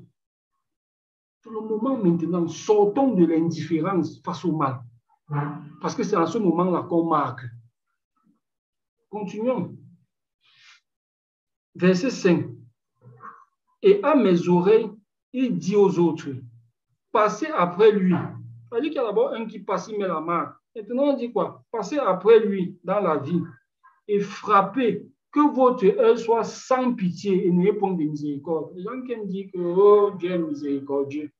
Dieu lui-même dit parfois qu'on frappe sans miséricorde. C'est le même Dieu.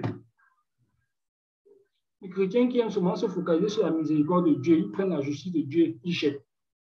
Que non, Dieu est miséricordieux. Lui, il est miséricordieux, mais il est aussi juste. C'est pourquoi quand il décide de punir, il punit sévèrement. Il punit sévèrement, il ne laisse pas le mal. Il dit ici, c'est sans pitié. J'aime souvent rappeler, le Seigneur Jésus est ce genre d'enseignant. Je ne sais pas si chacun peut reconnaître, si chacun a eu un enseignant comme ça dans son cursus académique. Le genre d'enseignant que quand il entre dans la salle, tu n'entres pas après lui. Comment est-ce que vous qualifiez ce type d'enseignant? Ne dit-on pas que non, il est méchant. Non, non, il est trop dur, il est trop strict. Quand le Seigneur Jésus est entré, il y avait 5 autres vierges qui sont venues après. On les a fait entrer. Non. Les gens ne connaissent pas le Seigneur Jésus là.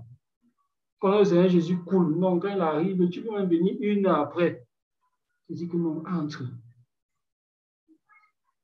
On dit ici, sans pitié, n'ayez point de miséricorde.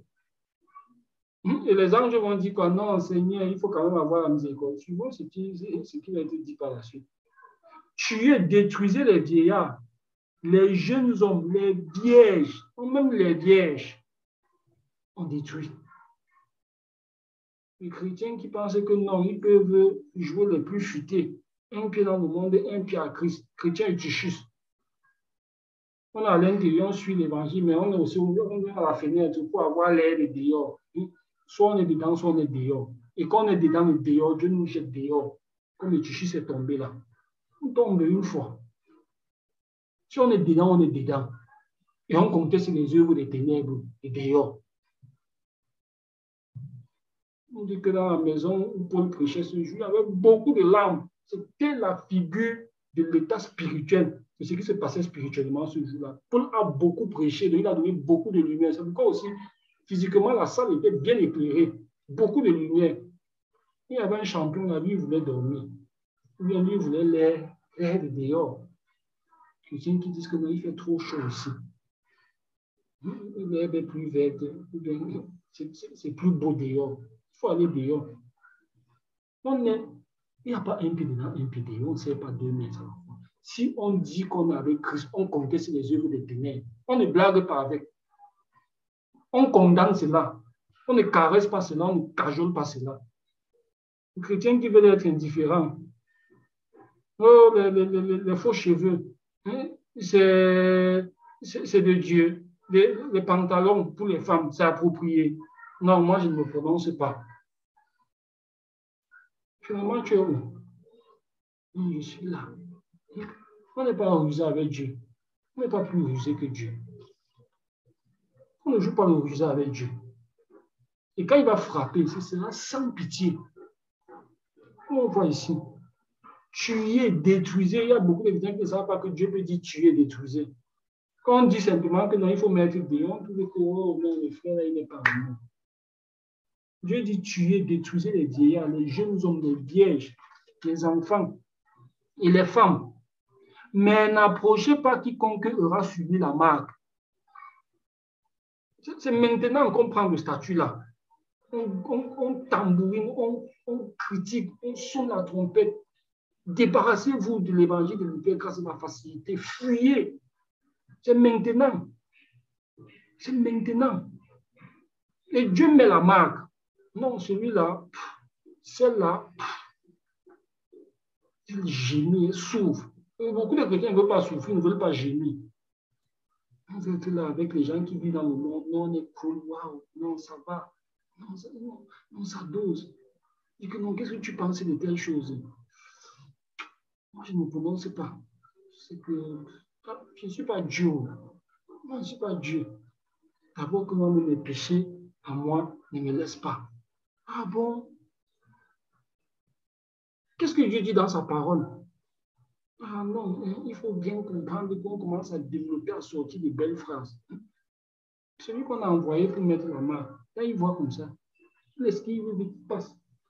Donc, s'il voulait même commettre, il dit que non. C'est une erreur. Ils sont où là? Ils ne sont même pas nombreux aujourd'hui. Ceux qui sont prêts à souffrir pour Christ. Ceux qui sont prêts à condamner les œuvres des ténèbres de Christ. Ils ne sont pas nombreux. Aujourd'hui, quand on dit à certaines personnes de venir seulement témoigner pour Christ, non, ils ne veulent pas. Non, on ne veut pas. On a peur, on a honte, on aime sa vie. On ne veut pas, c'est qu'on ne veut pas qu'on sache que non, nous là, nous sommes du groupe là. Nous sommes de ceux qui revendiquent leur identité en Christ de manière radicale. Et que non, nous, on préfère être. On n'est pas visible. Vous savez, je dis que ceux qui ont honte de lui ici, je vais avoir honte de quand il viendra avec ses anges. Ça, il faut bien que ce soit clair dans notre esprit. On a honte du Seigneur Jésus. Non, moi, quand on va me voir en train de parler de Christ, qu'est-ce que les gens vont dire? Qu'est-ce que les collègues vont dire? Qu'est-ce que la famille va dire? Seigneur Jésus aussi dit que, hey, moi, quand on va me voir avec tel-ci, qu'est-ce que mon père va dire? Qu'est-ce que les gens vont dire? Non, on ne se ressemble pas, donc on ne te connaît pas. C'est maintenant qu'on évite de commettre ces erreurs. Il y a encore le temps. Il y a encore le temps, répandons-nous. Prenons la marque. C'est maintenant, c'est encore le temps. Parce que dès que celui qui a mis la marque passe, c'est maintenant le jugement qui commence. On dit n'approchez pas de quiconque aura subi la marque. Et voici la partie qui nous a mené à ce texte. Et commencez par mon sanctuaire. Il commençait par les anciens qui étaient dans la maison. Donc, dans le sanctuaire, là, on commence par qui? On commence d'abord dans le sanctuaire. On commence par son sanctuaire. Dieu dit mon sanctuaire, c'est son sanctuaire. Les chrétiens qui pensent que non, nous là, quand on est du sanctuaire de Dieu, nous, on ne sera pas jugés. C'est par nous qu'on commence. Et pas par les petits et les plus petits. On commence par les anciens. Nous qui prêchons la parole de Dieu, là, c'est pourquoi nous devons être plus rigoureux dans la marche que les autres. Plus tatillons, quand on commet une erreur, on pleure, on crie à Dieu. S'il faut même se coucher, s'il faut demander pardon, on demande pardon, même si c'est devant l'assemblée à genoux, on demande pardon à genoux. Beaucoup pensent aujourd'hui que non. Et rappelons bien, les genoux d'un ancien devant l'assemblée ont plus d'effets positifs que l'orgueil de refuser de reconnaître son tort. Je répète encore, les genoux par terre pour demander pardon d'un ancien ont plus d'effets positifs pour l'Assemblée que des pieds croisés pour ne jamais reconnaître son tort. Parce que les anciens sont supposés être des exemples pour les autres. Ce sont eux qui sont supposés leur montrer que, bon, voici comment Dieu voudrait qu'on se comporte. Si nous, on se rebelle, on ne peut pas demander pardon lorsqu'on a tort. Et que nous sommes supposés être des exemples, comment les autres vont apprendre à demander pardon? Le jugement va commencer chez nous. On dit dans l'église, là, c'est à partir de ce qu'on a mis à la tête. À partir de ce qu'on a mis à la tête. Nous pensons non pas qu'on est de bons anciens lorsque nous ne commettons jamais d'erreurs, ou on ne reconnaît jamais nos erreurs. C'est faux. C'est faux. Et nous devons être plus rigoureux. Parce que beaucoup d'anciens pensent que non, c'est seulement que non, moi, je vais critiquer les autres. Moi, je vais montrer à l'autre que non, tu as fauté ici, tu as fauté ici. Et moi, quand ils me montrer que non, j'ai fauté, je ne reconnais pas. Non. Un ancien doit reconnaître, parce que c'est par lui-même que le jugement va commencer. Faisons aussi attention, parce que beaucoup maintenant, quand l'ancien se fait humble, pensent que c'est un prétexte pour monter sur sa tête. Pensent que c'est un prétexte pour le mépriser. Les anciens aussi souffrent le chaud et le froid. On dit qu'il peut être humble, mais le jour qu'il dit qu'ici, voici comment on doit marcher, il doit être faible. Pourquoi les chrétiens qui veulent être des anciens, là, qui veulent toujours être doux, qui ne veulent jamais prendre des décisions fermes, qui ne veulent pas être radicaux, ils ne veulent pas diriger le peuple de Christ. Ils ne veulent pas diriger le peuple de Christ. Oui, on doit voir ces deux-là, l'humilité et la fermeté. C'est-à-dire que oui, il peut se rabaisser. Mais le jour qu'il a commencé à avoir le mépris, il dit que ça s'arrête là. Il dit ça s'arrête là. Et parfois, il n'a même pas besoin d'intervenir. C'est Dieu lui-même qui vient frapper. Et c'est même encore mieux pour lui de fermer sa bouche que Dieu lui-même vient frapper. Parce que malheureusement, je vis dans le corps de Christ, quand les anciens jouent leur rôle, sont humbles, les autres veulent marcher sur leur tête. Mais nous ne sommes pas trompés en pensant que non, si les autres sont méprisants, nous, on doit être orgueilleux. Non. Parce que le jugement va commencer chez les anciens. Ça commence dans l'église. Et dans l'église, c'est les anciens d'abord. Comme on voit ici, qui était dans la maison, verset 7, et il leur dit, souillez la maison et remplissez de morts les parvis. Sortez, ils sortirent, ils frappaient dans la ville. Comme ils frappaient, et je restais encore, je tombais sur ma face et je me criais, ah Seigneur éternel, détruiras-tu tout ce qui reste d'Israël en répandant ta fureur sur Jérusalem? Alors que Ézéchiel a regardé comme ça, il voit comment les cadavres tombent. Les gens pensent que non, on sera nombreux. Non, on est là ensemble, on est cool. Ézéchiel a vu les cadavres, tellement les cadavres tombaient. Il s'est dit, waouh, Seigneur, tu vas tout détruire. Ça, c'est Dieu. Le Dieu que beaucoup de chrétiens ne connaissent pas aujourd'hui. Verset 9, il me répondit, l'iniquité de la maison d'Israël et de Juda est grande, excessive. Le pays est rempli de meurtres. La ville est pleine d'injustice, car ils disent, l'Éternel a abandonné le pays. L'Éternel ne voit rien. Comme l'évangile de l'hypergrâce, avec l'absence de jugement, leur supposée absence de jugement, non, l'Éternel ne voit rien. Quand je pose tel acte, l'Éternel ne va rien dire. Parce que je ne serai pas jugé par rapport à mes œuvres. Ah bon? Ah bon? Non, je ne serai pas jugé par rapport à mes œuvres. Ah bon? Parce que l'Éternel ne voit rien. Toutes les œuvres là, il ne voit pas. Les bonnes comme les mauvaises là, il ne voit pas. Dieu dit au verset 10, moi aussi je serai sans pitié, je n'aurai plus de miséricorde, je ferai retomber sur leurs œuvres, je ferai retomber leurs œuvres sur leur tête. Ça, c'est un Dieu que beaucoup ne connaissent pas aujourd'hui. Le Dieu qui dit que moi aussi je serai sans pitié. Beaucoup disent non, si Dieu réagit comme ça veut dire que Dieu réagit en fonction de notre manière d'agir, ça veut dire que Dieu garde rancune. Oui, Dieu garde rancune. Si vous voulez, prenez ça comme vous voulez, mais Dieu garde rancune. Oui, si vous voulez malaxer ça dans je ne sais pas quelle nourriture, dites que Dieu garde rancune. Il y a beaucoup qui savent chercher à trouver les défauts à Dieu. Il dit qu'il n'aura pas pitié. Comme eux aussi n'ont pas tenu compte de lui, lui aussi n'aura pas pitié. On dit non, ça veut dire qu'il garde rancune, ça veut dire qu'il n'est pas un Dieu qui est bon. Ah, tant mieux, mettez ça comme vous voulez. Mais voici ce qu'il fait. Il n'a pas changé. Et voici l'homme vêtu de lin et portant une écritoire à la ceinture rendit cette réponse. J'ai fait tout ce que tu m'as ordonné. Il ne dit pas non, c'était tellement cruel que je ne pouvais pas arriver jusqu'au bout. J'ai laissé cette idée. Il dit j'ai fait tout ce que tu m'as ordonné. Il n'a rien laissé. Pourquoi quand Dieu explique que non, celui-là c'est un bouc. Il a en train de nuire aux autres, il faut le mettre, il faut mettre dehors. Nous ne sommes pas mettre nos sentiments dedans. Résumons. Les chrétiens iront en jugement, mais ils ne seront pas condamnés. Et enlevons dans notre tête ce mensonge venu tout droit, comme dit un frère, les quartiers généraux de l'enfer. Ce mensonge selon lequel non, les chrétiens n'iront pas en jugement. Tout le monde ira en jugement. La particularité des chrétiens, c'est qu'eux, ils ne seront pas condamnés. Ils n'auront pas une décision de justice en leur défaveur parce qu'ils auront gardé la foi en notre Seigneur et Sauveur Jésus-Christ. Que Dieu vous bénisse et vous donne d'être prudents, nous donne à tous d'être prudents face à cet évangile qui gangrène les églises de Christ. Et que les bergers soient fermes et que Dieu nous enseigne davantage pour nous prémunir de ce mensonge, de cet évangile diabolique.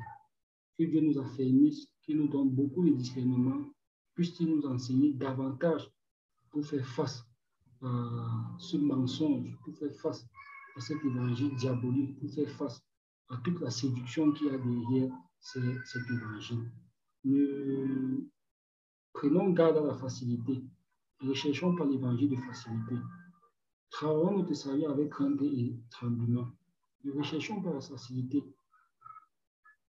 Lorsque nous voyons des enseignements qui prônent la facilité, prenons du recul et faisons une prière, demandons à Dieu s'il y a un poison de l'ennemi derrière cet évangile, ouvre-moi les yeux pour que je vois. Et il va nous ouvrir les yeux, comme il nous a ouvert les yeux aujourd'hui, pour nous montrer que la considération selon laquelle nous n'irons pas en jugement ne vient pas de lui, elle vient plutôt de l'ennemi, elle vient du diable. Et il est important que nous nous débarrassions de cette considération. Que Dieu nous fasse grâce. Levons rapidement un mot de prière avant de nous séparer. Merci infiniment, Seigneur, pour ce moment. Merci pour cette parole que tu nous as donnée. Donne-nous de ne pas nous contenter d'en parler ou de l'écouter, mais de mettre véritablement cela en pratique. Nourris-nous abondamment et donne-nous de nous débarrasser de toutes ces séductions que le diable injecte au milieu de nous. Donne-nous de tenir ferme et de marcher dans la discipline en considérant que tu nous jugeras par rapport à tous ces actes que nous posons ici dans notre vivant. Mets en nous les gémissements et ce zèle de dénoncer les œuvres infructueuses des ténèbres et de haïr le mal qui l'accompagne. Que ton nom soit béni, que ton nom soit magnifié au siècle des siècles. Amen.